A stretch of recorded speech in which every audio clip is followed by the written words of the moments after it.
ਭਗਤ ਕਬੀਰ ਸਾਹਿਬ ਜੀ ਦੇ ਪਾਵਨ ਸ਼ਲੋਕ ਆਪ ਜੀਆਂ ਨੇ ਭਾਈ ਸਾਹਿਬ ਜੀ ਪਾਸੋਂ ਸਰਵਨ ਕੀਤੇ। ਅੱਜ ਦੇ ਅੰਮ੍ਰਿਤਮਈ ਬਚਨਾਂ ਦੀ ਵਿਚਾਰ ਨਾਲ ਸਾਂਝ ਪਾਉਣ ਵਾਸਤੇ ਜੋ ਸਮਾਂ ਪ੍ਰਾਪਤ ਹੋ ਰਿਹਾ ਹੈ,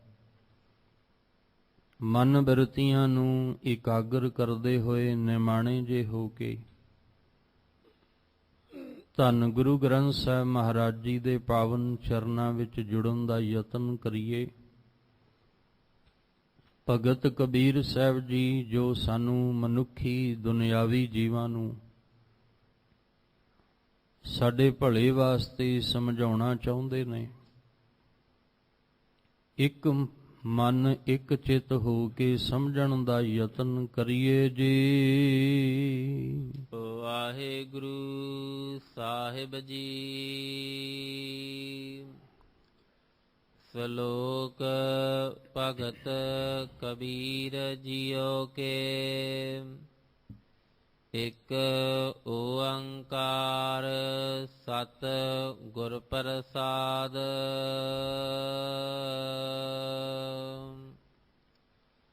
ਕਬੀਰ ਕਾਗਦ ਕੀ ਓਬਰੀ ਮਸ ਕੇ ਕਰਮ ਕਪਾਟ।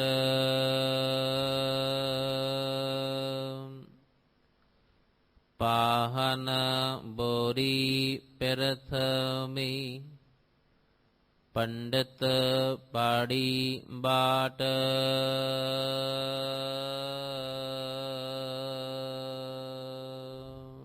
ਆਪ ਜੀ ਰੋਜ਼ਾਨਾ ਇਸ ਅਸਥਾਨ ਤੋਂ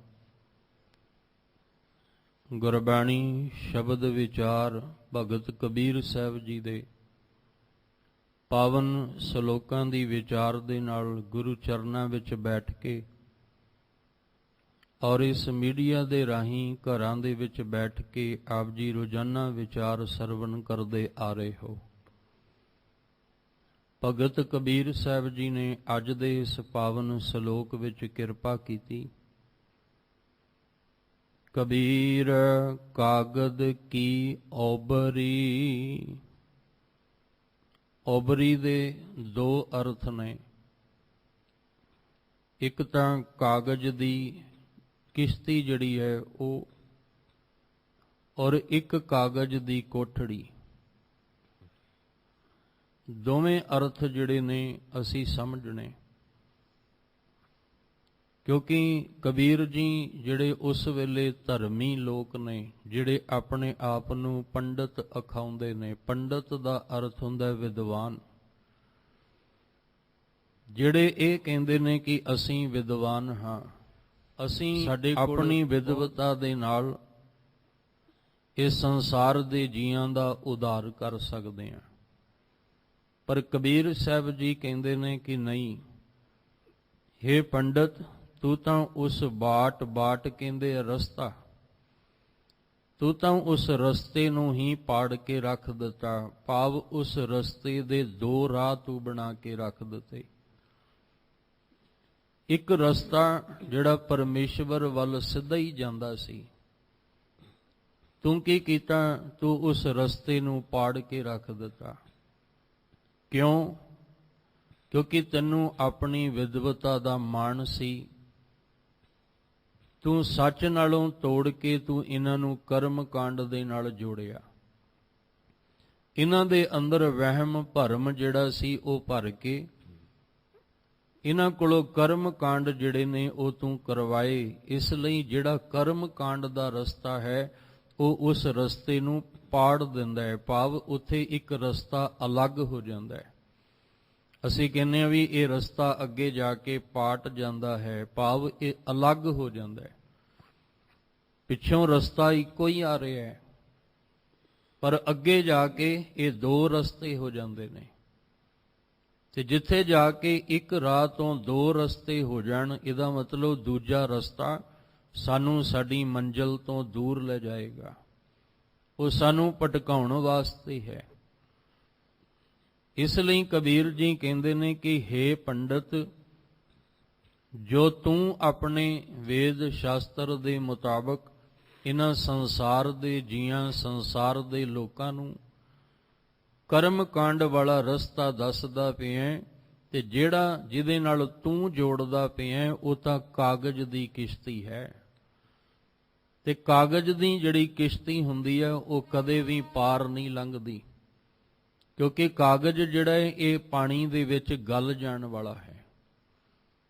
ਕਬੀਰ ਸਾਹਿਬ ਜੀ ਨੇ ਕਿਤੇ ਨਾ ਕਿਤੇ ਸਾਨੂੰ ਇਹ ਗੱਲ ਵੀ ਸਮਝਾਈ ਕਿ ਹੇ ਮਨੁੱਖ, ਤੂੰ ਬਹੁਤਾ ਮਾਣ ਹੰਕਾਰ ਨਾ ਕਰ, ਨਹੀਂ ਤੇ ਕਾਗਜ਼ ਦੇ ਵਾਂਗੂ ਗਲ ਜਾਏਗਾ। ਉਹ ਜਿੰਨਾ ਮਰਜ਼ੀ ਵਧੀਆ ਕਿਸਮ ਦਾ ਕਾਗਜ਼ ਹੋਵੇ, ਬਸ ਇੱਕ ਬੂੰਦ ਕਿਤੇ ਪਾਣੀ ਦੀ ਪੈ ਜਾਏ, ਉਸੇ ਵੇਲੇ ਉਹ ਕਾਗਜ਼ ਗਲ ਜਾਂਦਾ ਹੈ। ਇਸੇ ਤਰ੍ਹਾਂ ਕਾਗਜ਼ ਦੀ ਕਿਸ਼ਤੀ ਜਿਹੜੀ ਹੈ ਉਹ ਬਣਾ ਕੇ ਅਸੀਂ ਪਾਣੀ ਦੇ ਵਿੱਚ ਉਹਦੇ ਤੇ ਸਵਾਰ ਹੋ ਕੇ ਚੱਲਾਂਗੇ ਤੇ ਸਾਡੀ ਮੂਰਖਤਾਈ ਹੋਏਗੀ, ਕਿਉਂਕਿ ਕਾਗਜ਼ ਦੀ ਕਿਸ਼ਤੀ ਵਿੱਚ ਸਵਾਰ ਹੋ ਕੇ ਚੱਲਿਆ ਹੀ ਨਹੀਂ ਜਾਂਦਾ। ਔਰ ਦੂਸਰਾ ਅਰਥ ਹੈ ਵੀ ਕਾਗਜ਼ ਦੀ ਕੋਠੜੀ, ਭਾਵੇਂ ਉਹ ਕਿਸ਼ਤੀ ਹੋਵੇ ਤੇ ਭਾਵੇਂ ਉਹ ਕੋਠੜੀ ਹੋਵੇ। ਇਸ ਲਈ ਕਹਿ ਰਹੇ ਨੇ ਕਿ ਕਬੀਰ ਕਾਗਜ਼ ਕੀ ਓਬਰੀ। ਤੇ ਜੇ ਆਪਾਂ ਇਹਦੇ ਅਰਥ ਕੋਠੜੀ ਕਰੀਏ ਕਿ ਇੱਕ ਪੰਡਤ ਨੇ ਸਾਨੂੰ ਕਰਮ ਕਾਂਡ ਦੀ ਕੋਠੜੀ ਜਿਹੜੀ ਆ ਉਹ ਬਣਾ ਕੇ ਦੇ ਦਿੱਤੀ। ਮਸ ਕੇ ਕਰਮ ਕਪਾਟ, ਮਸ ਕਹਿੰਦੇ ਨੇ ਸ਼ਾਹੀ ਨੂੰ। ਕਰਮ ਦਾ ਅਰਥ ਹੁੰਦਾ ਹੈ ਕਰਮ ਕਾਂਡ, ਕਪਾਟ ਦਾ ਅਰਥ ਹੁੰਦਾ ਹੈ ਦਰਵਾਜ਼ਾ। ਕਹਿਣ ਲੱਗੇ ਜਿਹੜਾ ਇਹ ਕਾਗਜ਼ ਦੀ ਕੋਠੜੀ ਬਣਾਈ ਹੈ ਔਰ ਇਹਦੇ ਵਿੱਚ ਜਿਹੜਾ ਕਹਿੰਦੇ ਦਰਵਾਜ਼ਾ ਹੈ ਉਹ ਹੈ ਮਸ ਕੇ ਕਰਮ। ਜਿਹੜੀ ਸ਼ਾਹੀ ਦੇ ਨਾਲ ਤੂੰ ਕਰਮ ਕਾਂਡ ਜਿਹੜੇ ਨੇ ਲਿਖੇ ਨੇ ਕਿ ਆ ਕਰਮ ਜਿਹੜੇ ਨੇ ਇਹ ਕਰਨੇ ਚਾਹੀਦੇ ਨੇ, ਬਹਿਰੂਨੀ ਤਲ ਤੇ ਬਾਹਰੋਂ ਤੂੰ ਜੋ ਕਰਮ ਕਾਂਡ ਜਿਹੜੇ ਆ ਇਹਨਾਂ ਦਿਨਾਂ ਦਾ ਭਰਮ ਪਾ ਕੇ, ਇਹਨਾਂ ਥਿੱਤਾਂ ਤੇ ਵਾਰਾਂ ਦਾ, ਮਹੀਨਿਆਂ ਦਾ ਭਰਮ ਪਾ ਕੇ, ਇਹ ਜਿਹੜਾ ਚੰਦਰਮਾ ਅਧੂਰਾ ਹੈ ਤੇ ਪੂਰਾ ਹੈ ਇਹਦਾ ਭਰਮ ਪਾ ਕੇ, ਜਿਹਨੂੰ ਅਸੀਂ ਮੱਸਿਆ ਤੇ ਪੂਰਨਮਾਸ਼ੀ ਕਹਿੰਦੇ ਆ, ਇਹ ਜਿੰਨੇ ਵੀ ਨੇ ਇਹ ਤੇਰੇ ਜਿਹੜੀ ਸ਼ਾਹੀ ਦੇ ਨਾਲ ਬਣਾਏ ਹੋਏ ਕਰਮ ਕਾਂਡ ਨੇ, ਇਹ ਦਰਵਾਜ਼ਾ ਹੈ। ਜਿਹੜਾ ਤਾਂ ਤੇਰੀ ਇਸ ਕੋਠੜੀ ਦੇ ਵਿੱਚ ਆ ਗਿਆ ਉਹ ਆਪਣੇ ਇਸ ਰਸਤੇ ਤੋਂ ਭਟਕ ਜਾਂਦਾ ਹੈ। ਤੇਰੀ ਇਸ ਕਾਗਜ਼ ਦੀ ਬਣਾਈ ਹੋਈ ਓਬਰੀ ਦੇ ਵਿੱਚ ਜਿਹੜੇ ਕਰਮ ਕਾਂਡ ਤੂੰ ਸ਼ਾਸਤਰ ਤੇ ਵੇਦਾਂ ਦੇ ਰਾਹੀਂ, ਕਿਉਂਕਿ ਸਾਨੂੰ ਗੁਰਬਾਣੀ ਦੇ ਵਿੱਚ ਇੱਕ ਗੱਲ ਸਮਝਾਈ, ਮਹਾਰਾਜ ਕਹਿੰਦੇ ਜਿਸ ਨਾਮ ਨਾਲ ਤੁਹਾਨੂੰ ਜੋੜਿਆ ਜਾਂਦਾ ਹੈ ਉਹ ਰਸਤਾ ਅਲੱਗ ਨਹੀਂ ਹੁੰਦਾ, ਉਹ ਰਸਤਾ ਅੱਗੇ ਜਾ ਕੇ ਪਾਟ ਨਹੀਂ ਜਾਂਦਾ, ਵੱਖਰਾ ਨਹੀਂ ਹੁੰਦਾ, ਉਹ ਇੱਕੋ ਹੀ ਰਾਹ ਹੈ। ਜਦੋਂ ਤੁਸੀਂ ਸੁਖਮਨੀ ਸਾਹਿਬ ਜੀ ਦੀ ਬਾਣੀ ਪੜ੍ਹਦੇ ਸੁਣਦੇ ਹੋ, ਉਹਦੇ ਵਿੱਚ ਗੁਰੂ ਅਰਜਨ ਦੇਵ ਮਹਾਰਾਜ ਜੀ ਕਹਿੰਦੇ ਬਹੁ ਸ਼ਾਸਤਰ ਬਹੁ ਸਿਮਰਤੀ, ਪਿਖੈ ਸਰਬ ਟੰਡੋਲ, ਪੂਜਸ ਨਾਹੀ ਹਰ ਹਰੇ, ਨਾਨਕ ਨਾਮ ਅਮੋਲ। ਮਹਾਰਾਜ ਕਹਿੰਦੇ ਬਹੁ ਸ਼ਾਸਤਰ ਬਹੁ ਸਿਮਰਤੀ, 6 ਸ਼ਾਸਤਰ ਨੇ, 27 ਸਿਮਰਤੀਆਂ ਨੇ, 4 ਵੇਦ ਨੇ, ਇਹਨਾਂ ਸਾਰਿਆਂ ਨੂੰ ਹੀ ਕਹਿੰਦੇ ਟੰਡੋਲ ਕੇ ਵੇਖ ਲਿਆ, ਪਰਖ ਕੇ ਪੜਚੋਲ ਕੇ ਵੇਖ ਲਿਆ। ਪੂਜਸ ਨਾਹੀ ਹਰ ਹਰੇ, ਜਿਹੜਾ ਪਰਮੇਸ਼ਵਰ ਦਾ ਨਾਮ ਹੈ ਉਹਦੀ ਬਰਾਬਰੀ ਨਹੀਂ ਕਰ ਸਕਦੇ। ਪਰਮੇਸ਼ਵਰ ਦਾ ਨਾਮ ਅਮੋਲਕ ਹੈ, ਜਿਹਦਾ ਮੁੱਲ ਨਹੀਂ ਪਾਇਆ ਜਾ ਸਕਦਾ ਤੇ ਜਿਹਦੀ ਬਰਾਬਰੀ ਨਹੀਂ ਕੀਤੀ। ਸਾਨੂੰ ਤਾਂ ਇੱਕੋ ਹੀ ਕਰਮ ਕਰਨ ਨੂੰ ਕਿਹਾ, ਸਾਨੂੰ ਕਰਮ ਕਾਂਡਾਂ ਦੇ ਇਸ ਜਾਲ ਵਿੱਚੋਂ ਦੀ ਕੱਢ ਕੇ ਇੱਕੋ ਹੀ ਕਰਮ ਤੇ ਇੱਕੋ ਹੀ ਰਾਹ ਤੇ ਤੁਰਨ ਲਈ ਆਖਿਆ ਕਿ ਜਪੋ ਤਾਂ ਏਕੋ ਨਾਮਾ ਅਵਰ ਨਿਰਾਫਲ ਕਾਮਾ। ਤੁਹਾਡੇ ਹੋਰ ਕੀਤੇ ਸਾਰੇ ਕੰਮ ਨਿਰਾਫਲ ਨੇ, ਜਿਹਦੇ ਵਿੱਚ ਫਲ ਨਹੀਂ ਤੁਹਾਨੂੰ ਪ੍ਰਾਪਤ ਹੋ ਸਕਦਾ। ਕਰਮ ਕਰਦੇ ਹੋ, ਕਰੀ ਜਾਓ। ਕਰਮ ਕਾਂਡ ਦੇ ਵਿੱਚ ਪਏ ਹੋਏ ਕਰਮ ਜੋ ਦੱਸਿਆ ਗਿਆ ਤੁਹਾਨੂੰ ਉਵੇਂ ਕਰੀ ਜਾਓ। 7 ਦਿਨਾਂ ਦੇ ਚੱਕਰ ਵਿੱਚ ਪੈ ਕੇ, 15 ਥਿੱਤਾਂ ਦੀ ਭਰਮ ਦੇ ਵਿੱਚ ਪੈ ਕੇ, 12 ਮਹੀਨਿਆਂ ਦੇ ਭਰਮ ਵਿੱਚ ਪੈ ਕੇ, 12 ਮਾਹ ਸਾਨੂੰ ਗੁਰੂ ਸਾਹਿਬ ਨੇ ਬਾਣੀ ਵਿੱਚ ਬਖਸ਼ਿਆ, ਪਰ ਰਸਤਾ ਇੱਕੋ ਹੀ ਰੱਖਿਆ। ਇੱਕੋ ਹੀ ਰਾਹ ਅਲੱਗ ਅਲੱਗ ਨਹੀਂ ਸਤਿਗੁਰੂ ਜੀ ਨੇ ਬਣਾ ਕੇ ਦਿੱਤੇ। 7 ਵਾਰ ਦਿੱਤੇ ਨੇ ਗੁਰੂ ਗ੍ਰੰਥ ਸਾਹਿਬ ਜੀ ਦੀ ਬਾਣੀ ਵਿੱਚ, ਪਰ 7 ਵਾਰਾਂ ਵਿੱਚ ਰਾਹ ਇੱਕੋ ਹੀ ਰੱਖਿਆ। ਜੇ ਅਸੀਂ 10 ਗੁਰੂ ਸਾਹਿਬਾਨ ਜੇ ਵੇਖੀਏ ਤਾਂ ਸਰੀਰ ਹੀ ਬਦਲਦੇ ਰਹੇ, ਕਾਇਆ ਹੀ ਬਦਲਦੀ ਰਹੀ, ਪਰ ਰਸਤਾ ਨਹੀਂ ਬਦਲਿਆ। ਇਹ ਨਹੀਂ ਕਿ ਗੁਰੂ ਨਾਨਕ ਸਾਹਿਬ ਜੀ ਨੇ ਰਾਹ ਹੋਰ ਬਣਾਇਆ ਸੀ ਤੇ ਗੁਰੂ ਅੰਗਦ ਦੇਵ ਜੀ ਨੇ ਰਾਹ ਹੋਰ ਬਣਾਇਆ, ਜਾਂ ਗੁਰੂ ਗ੍ਰੰਥ ਸਾਹਿਬ ਮਹਾਰਾਜ ਜੀ ਦਾ ਰਸਤਾ ਹੋਰ ਹੈ। ਨਹੀਂ, ਰਾਹ ਉਹੀ ਹੈ, ਰਸਤਾ ਉਹੀ ਹੈ, ਔਰ ਰਸਤੇ ਤੇ ਜੋ ਸਿਧਾਂਤ ਨੇ, ਵਿਚਾਰ ਹੈ, ਉਹ ਇੱਕ ਹੀ ਹੈ। ਹਾਂ, ਸਿਰਫ ਕਾਇਆ ਜਿਹੜੀ ਹੈ ਉਹ ਬਦਲਦੀ ਰਹੀ। ਜੋਤ 오ਹਾ ਜੁਗਤ ਸਾਏ ਸੈ ਕਾਇਆ ਫੇਰ ਪਲਟੀ ਹੈ। ਸਿਰਫ ਕਾਇਆ ਹੀ ਪਲਟੀ ਹੈ, ਵਿਚਾਰ ਨਹੀਂ ਪਲਟੀ, ਰਸਤਾ ਨਹੀਂ ਬਦਲਿਆ। ਕਬੀਰ ਸਾਹਿਬ ਜੀ ਕਹਿ ਰਹੇ ਨੇ, ਕਹਿਣ ਲੱਗੇ, ਹੇ ਪੰਡਤ, ਜਿਹੜਾ ਤੂੰ ਇਹ ਕਾਗਜ਼ ਦੀ ਓਬਰੀ ਬਣਾ ਕੇ ਲੋਕਾਂ ਨੂੰ ਦੇ ਰਿਹਾ ਹੈ, ਔਰ ਜਿਹੜੀ ਸ਼ਾਹੀ ਦੇ ਨਾਲ ਤੂੰ ਕਰਮ ਕਾਂਡ ਜਿਹੜੇ ਨੇ ਇਹ ਲਿਖ ਕੇ ਤੂੰ ਦੁਨੀਆ ਨੂੰ ਦੇ ਰਿਹਾ ਹੈ, ਪਰ ਧਿਆਨ ਰੱਖੀ ਇਹ ਰਸਤਾ ਪਰਮੇਸ਼ਵਰ ਦੇ ਨਾਲੋਂ ਵੱਖਰਾ ਹੈ। ਇੱਥੇ ਇੱਕ ਸਾਡਾ ਦੁਖਾਂਤ ਹੈ ਕਿ ਜੋ ਸਾਨੂੰ ਗੁਰਬਾਣੀ ਵਿੱਚ ਸਮਝਾਇਆ, ਅਸੀਂ ਉਸ ਗੁਰਬਾਣੀ ਨੂੰ ਸਮਝ ਨਾ ਸਕੇ। ਨਾ ਸਮਝਣ ਕਰਕੇ ਸਾਨੂੰ ਵੀ ਇਹ ਕਾਗਜ਼ ਦੀ ਓਬਰੀ ਬਣਾ ਕੇ ਦੇ ਦਿੱਤੀ ਵੀ ਇਹ ਲੈ ਲਓ। ਜਿਸ ਤਰ੍ਹਾਂ ਸ਼ਬਦ ਜਿਹੜਾ ਸੀ ਉਹ ਕਾਗਜ਼ ਦੇ ਉੱਤੇ ਲਿਖ ਦਿੱਤਾ, ਬਸ ਉਹਨੂੰ ਸੰਭਾਲ ਕੇ ਰੱਖ ਲਓ, ਤੁਹਾਡਾ ਕੰਮ ਬਣ ਜਾਏਗਾ। ਤੁਸੀਂ ਇਸ ਸ਼ਬਦ ਨੂੰ ਸ਼ੀਸ਼ੇ ਦੇ ਵਿੱਚ, ਫਰੇਮ ਵਿੱਚ ਮੜਾ ਕੇ ਕੰਧ ਦੇ ਉੱਤੇ ਜਿਹੜਾ ਇਹ ਲਗਾ ਕੇ ਰੱਖ ਲਓ, ਤੁਹਾਡਾ ਕਾਰਜ ਰਾਸ ਹੋ ਜਾਏਗਾ। ਇਹ ਵੀ ਸਾਡੇ ਵਾਸਤੇ ਕਾਗਜ਼ ਦੀ ਓਬਰੀ ਹੈ। ਅਸਲ ਵਿੱਚ ਸਾਨੂੰ ਸ਼ਬਦ ਦਾ ਅਭਿਆਸ ਕਰਨ ਲਈ ਦਿੱਤਾ ਸੀ। ਸਾਨੂੰ ਗੁਰਬਾਣੀ ਸੁਣਨ, ਪੜ੍ਹਨ ਤੇ ਸਮਝਣ ਵਾਸਤੇ ਦਿੱਤੀ ਸੀ, ਕੱਲਾ ਉਹਨੂੰ ਲਿਖ ਕੇ ਤੇ ਫਰੇਮ ਦੇ ਵਿੱਚ ਮੜਾ ਕੇ ਕੰਧ ਉੱਤੇ ਲਾਉਣ ਵਾਸਤੇ ਨਹੀਂ। ਇਸ ਲਈ ਗੁਰਬਾਣੀ ਜਿਹੜੀ ਹੈ ਇਹਨੂੰ ਪੜ੍ਹਨਾ, ਸੁਣਨਾ ਤੇ ਸਮਝਣਾ ਹੈ। ਤੇ ਜੇ ਕੋਈ ਆਪਣੇ ਲੋਭ ਤੇ ਲਾਲਚ ਵਿੱਚ ਆਪਣਾ ਘਰ ਭਰਨ ਵਾਸਤੇ ਸਾਨੂੰ ਕਾਗਜ਼ ਦੀ ਓਬਰੀ ਬਣਾ ਕੇ ਦੇ ਰਿਹਾ, ਤੇ ਕਬੀਰ ਜੀ ਕਹਿੰਦੇ ਇਹ ਰਸਤਾ ਪਾਟ ਜਾਏਗਾ। ਜਿਹੜਾ ਗੁਰਮਤ ਵਾਲਾ ਰਸਤਾ ਹੈ, ਉਸ ਗੁਰਮਤ ਦੇ ਰਸਤੇ ਤੋਂ ਤੁਸੀਂ ਮਨਮਤ ਦੇ ਰਸਤੇ ਆ ਜਾਓਗੇ, ਤੇ ਮਨਮਤ ਦੇ ਰਸਤੇ ਤੇ ਚੱਲਦਿਆਂ ਤੁਹਾਨੂੰ ਮੰਜ਼ਿਲ ਕਦੇ ਨਹੀਂ ਮਿਲੇਗੀ, ਅਧੂਰੇ ਹੀ ਰਹਿ ਜਾਓਗੇ।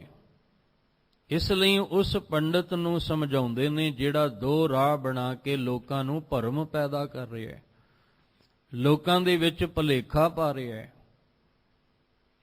ਇਸ ਲਈ ਕਹਿੰਦੇ ਕਬੀਰ, ਕਾਗਦ ਕੀ ਓਬਰੀ ਮਸ ਕੇ ਕਰਮ ਕਪਾਟ, ਪਾਹਨ ਬੋਰੀ ਪ੍ਰਥਮੀ ਪੰਡਤ ਪਾੜੀ ਬਾਟ। ਕਹਿੰਦੇ ਹੇ ਪੰਡਤ, ਤੂੰ ਇਸ ਬਾਟ, ਇਸ ਰਸਤੇ ਨੂੰ ਪਾੜ ਕੇ ਰੱਖ ਦਿੱਤਾ, ਭਾਵ ਅਲੱਗ ਗੁਰਮਤ ਤੋਂ ਅਲੱਗ ਕਰਕੇ ਰੱਖ ਦਿੱਤਾ।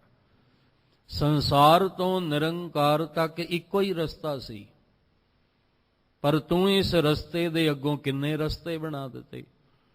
ਤੂੰ ਅੱਗੇ ਕਿੰਨੇ ਰਾਹ ਜਿਹੜੇ ਸੀ ਇਸ ਰਾਹ ਦੇ ਰਾਹ ਬਣਾ ਦਿੱਤੇ, ਪਰ ਰਸਤਾ ਤੇ ਇੱਕੋ ਹੀ ਸੀ।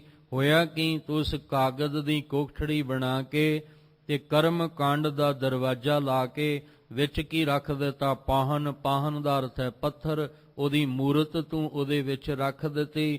ਕਹਿੰਦੇ ਕੀ ਹੋਇਆ, ਪਾਹਨ ਬੋਰੀ। ਪਾਹਨ ਦਾ ਅਰਥ ਹੈ ਪੱਥਰ। ਕਹਿੰਦੇ ਉਹ ਵੀ ਆਪ ਵੀ ਡੁੱਬ ਗਿਆ ਤੇ ਜਿਹੜੇ ਇਸ ਕੋਠੜੀ ਨਾਲ ਜੁੜੇ ਸੀ ਉਹ ਵੀ ਡੁੱਬ ਗਏ, ਕਿਉਂਕਿ ਅਸੀਂ ਇਹਨੂੰ ਪਰਮੇਸ਼ਵਰ ਸਮਝ ਲਿਆ। ਤੇ ਪੱਥਰ ਦਾ ਇੱਕ ਸੁਭਾਅ ਹੁੰਦਾ ਹੈ ਡੁੱਬਣਾ। ਜਿੰਨਾ ਚਿਰ ਉਹਨੂੰ ਆਸਰਾ ਨਾ ਮਿਲੇ, ਸਹਾਰਾ ਨਾ ਮਿਲੇ, ਉਨਾ ਚਿਰ ਉਹ ਡੁੱਬਦਾ ਹੀ ਰਹੇਗਾ।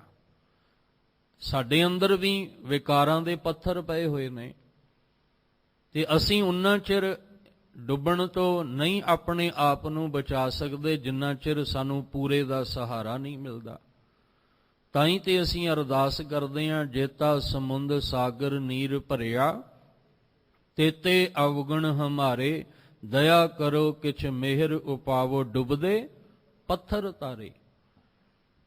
ਗੁਰੂ ਗੋਬਿੰਦ ਸਿੰਘ ਮਹਾਰਾਜ ਸੱਚੇ ਪਾਤਸ਼ਾਹ ਨਦੀ ਦੇ ਕਿਨਾਰੇ ਤੁਰੇ ਜਾਂਦੇ ਨੇ, ਹੱਥ ਦੇ ਵਿੱਚ ਇੱਕ ਪੱਥਰ ਹੈ। ਜਿੰਨਾ ਚਿਰ ਹੱਥ ਦੇ ਵਿੱਚ ਹੈ ਉਹਨੂੰ ਸਹਾਰਾ ਮਿਲਿਆ ਹੋਇਆ, ਪਰ ਜਦੋਂ ਹੀ ਹੱਥਾਂ ਤੋਂ ਛੁੱਟਿਆ ਤੇ ਪਾਣੀ ਵਿੱਚ ਡੁੱਬ ਗਿਆ। ਗੁਰੂ ਸਾਹਿਬ ਜੀ ਸਿੰਘਾਂ ਨੂੰ ਪੁੱਛਦੇ ਨੇ ਵੀ ਇਹ ਕਿਉਂ ਡੁੱਬਿਆ। ਸਾਰਿਆਂ ਨੇ ਜਵਾਬ ਦਿੱਤਾ, ਮਹਾਰਾਜ ਜੀ ਇਹ ਪੱਥਰ, ਇਹਦਾ ਸੁਭਾਅ ਹੈ ਡੁੱਬਣਾ, ਇਹਦਾ ਸੁਭਾਅ ਹੈ ਡੁੱਬਣਾ, ਇਹ ਡੁੱਬ ਗਿਆ। ਪਰ ਭਾਈ ਨੰਦ ਲਾਲ ਜੀ ਨੂੰ ਪੁੱਛਿਆ ਵੀ ਤੁਸੀਂ ਦੱਸੋ ਇਹ ਕਿਉਂ ਡੁੱਬਿਆ। ਕਹਿਣ ਲੱਗੇ, ਮਹਾਰਾਜ ਜੀ ਮੈਨੂੰ ਤਾਂ ਇੱਕ ਗੱਲ ਸਮਝ ਆਈ ਕਿ ਜਿਹੜਾ ਤੁਹਾਡੇ ਹੱਥਾਂ ਤੋਂ ਛੁੱਟ ਗਿਆ ਉਹ ਡੁੱਬ ਗਿਆ। ਜਿਹੜਾ ਜਿੰਨਾ ਚਿਰ ਤੁਹਾਡੇ ਹੱਥ ਦੀ ਹਥੇਲੀ ਤੇ ਸੀ ਇਹ ਬਚਿਆ ਹੋਇਆ ਸੀ, ਤੇ ਜਦੋਂ ਤੁਹਾਡੇ ਹੱਥਾਂ ਤੋਂ ਛੁੱਟ ਗਿਆ ਤੇ ਇਹ ਡੁੱਬ ਗਿਆ, ਕਿਉਂਕਿ ਇਹਦਾ ਸੁਭਾਅ ਡੁੱਬਣਾ ਹੈ। ਤੇ ਤੁਹਾਡਾ ਸੁਭਾਅ ਹੈ ਇਸ ਭਵਜਲ ਵਿੱਚੋਂ ਦੀ ਪਾਰ ਲੰਘਾਉਣਾ।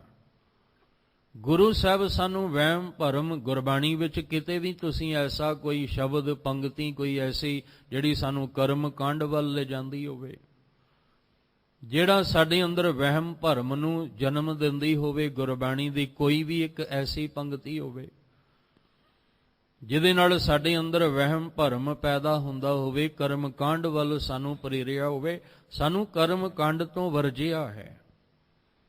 ਵਹਿਮ ਭਰਮ ਤੋਂ ਸਾਨੂੰ ਕੱਢਿਆ ਗਿਆ ਗੁਰਬਾਣੀ ਦੇ ਰਾਹੀਂ। ਇਸ ਲਈ ਕਬੀਰ ਜੀ ਨੇ ਜੋ ਉਸ ਸਮੇਂ ਦਾ ਆਪਣੇ ਆਪ ਨੂੰ ਪੰਡਤ ਵਿਦਵਾਨ ਅਖਾਉਣ ਵਾਲਾ, ਉਹਨੂੰ ਕਹਿਣ ਲੱਗੇ, ਪੰਡਤ ਪਾੜੀ ਵਾਟ, ਤੂੰ ਤਾਂ ਗੁਰਮਤ ਦਾ ਰਸਤਾ ਹੀ ਅਲੱਗ ਕਰਕੇ ਰੱਖ ਦਿੱਤਾ।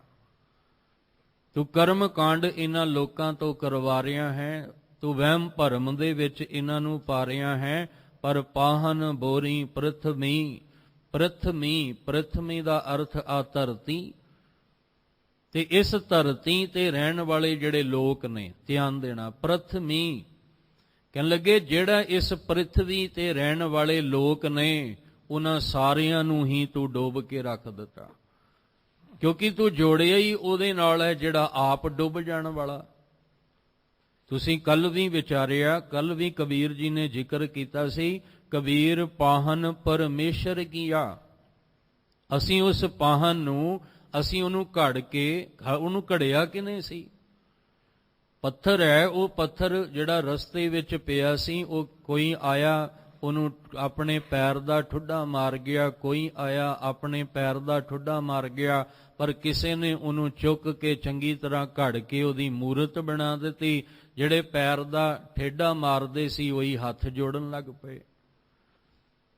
ਹੈ ਤਾਂ ਉਹ ਪੱਥਰ ਸੀ ਨਾ, ਉਹਨੂੰ ਕਿਸੇ ਨੇ ਘੜ ਕੇ ਮੂਰਤ ਬਣਾ ਦਿੱਤਾ, ਤੇ ਬਣਾਉਣ ਵਾਲਾ ਕੌਣ ਸੀ? ਮਨੁੱਖ।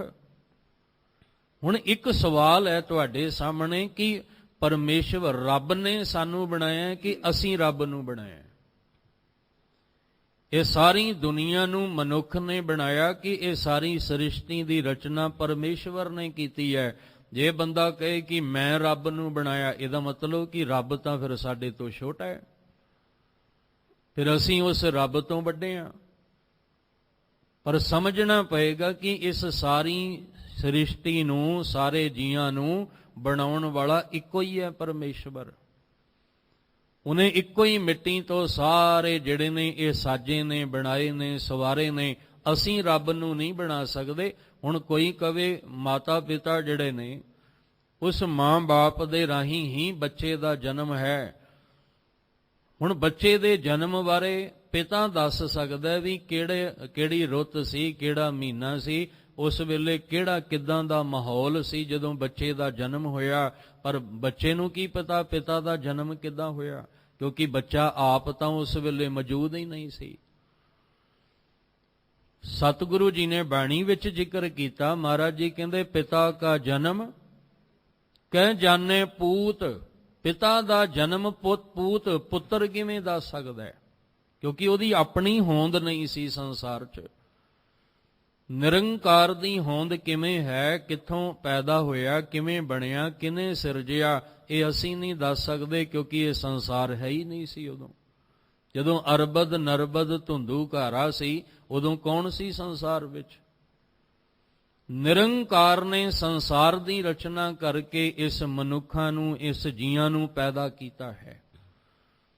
ਪਰ ਅਸੀਂ ਕੀ ਕੀਤਾ? ਅਸੀਂ ਪੱਥਰ ਨੂੰ ਚੁੱਕ ਕੇ ਮੂਰਤ ਬਣਾ ਕੇ ਅਸੀਂ ਉਹਨੂੰ ਰੱਬ ਬਣਾ ਕੇ ਪੂਜ ਦਿੱਤਾ। ਕਹਿਣ ਲੱਗੇ ਇਹਦਾ ਮਤਲਬ ਰੱਬ ਤਾਂ ਫਿਰ ਸਾਡੇ ਹੱਥਾਂ ਨਾਲ ਬਣਿਆ, ਅਸੀਂ ਉਹਦਾ ਮੁੱਲ ਵੀ ਜਿਹੜਾ ਸੀ ਉਹ ਪਾ ਦਿੱਤਾ ਗਿਆ। ਇੱਥੇ ਕਹਿ ਰਹੇ ਨੇ ਕਬੀਰ, ਪਾਹਨ ਪਰਮੇਸ਼ਰ ਕੀਆ ਪੂਜੈ ਸਭ ਸੰਸਾਰ, ਤੇ ਸਾਰਾ ਸੰਸਾਰ ਹੀ ਉਹਨੂੰ ਪੂਜਣ ਲੱਗ ਪਿਆ।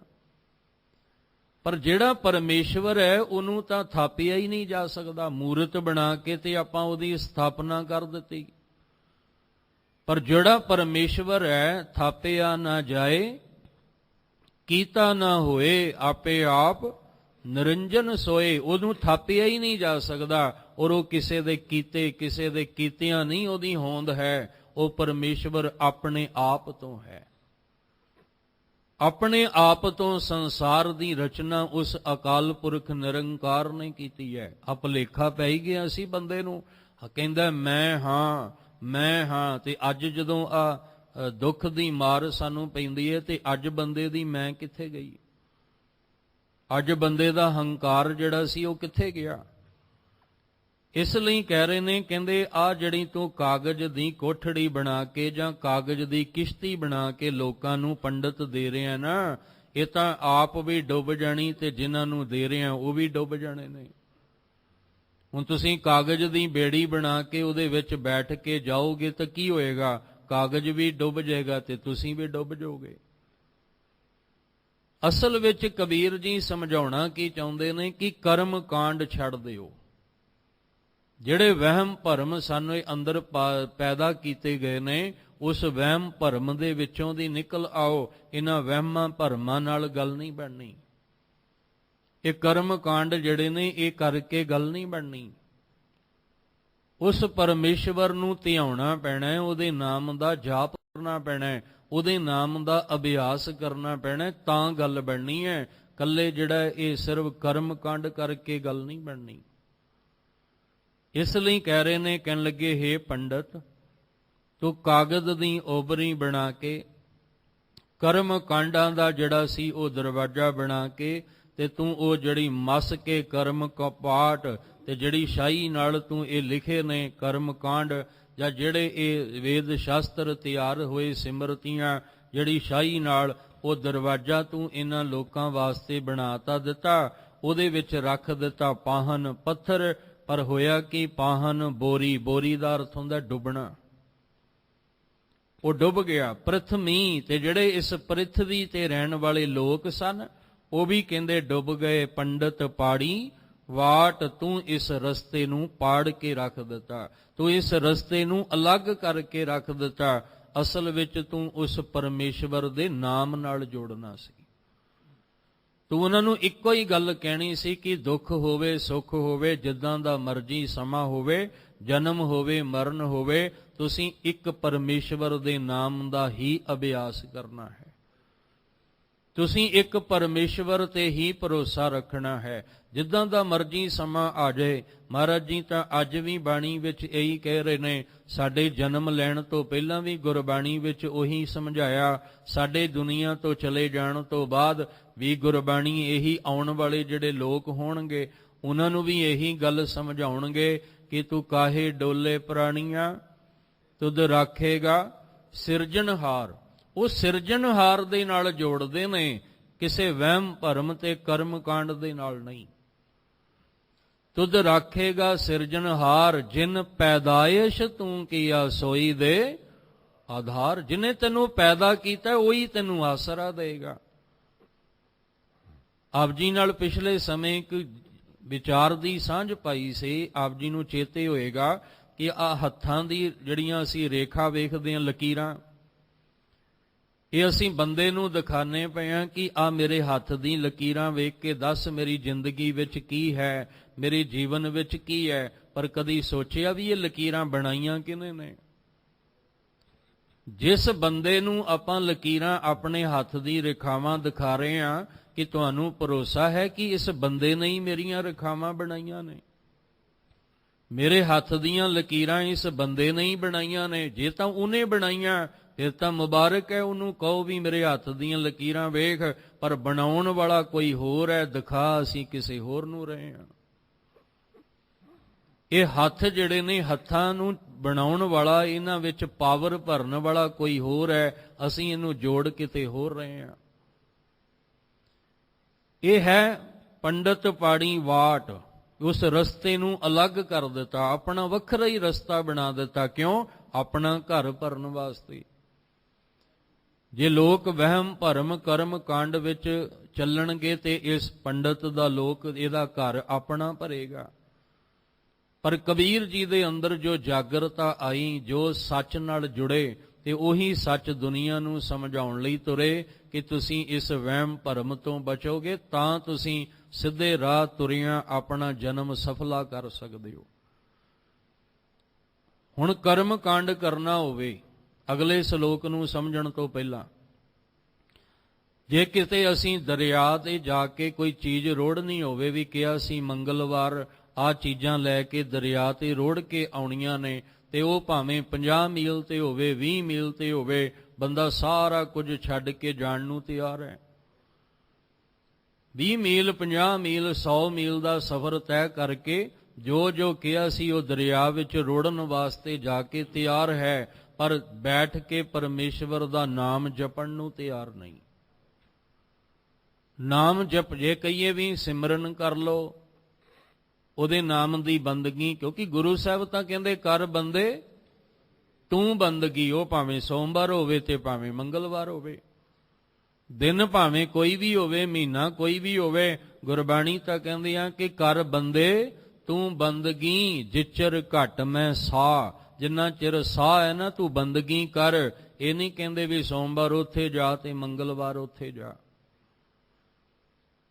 ਹੁਣ ਜੇ ਕਹੀਏ ਬੰਦਗੀ ਕਰ ਲਓ, ਸਿਮਰਨ ਕਰ ਲਓ, ਬੰਦਾ ਕਹਿੰਦਾ ਵੀ ਮੇਰੇ ਕੋਲ ਸਮਾਂ ਨਹੀਂ, ਅੱਜ ਨਹੀਂ ਕੱਲ ਕਰ ਲਾਂਗੇ।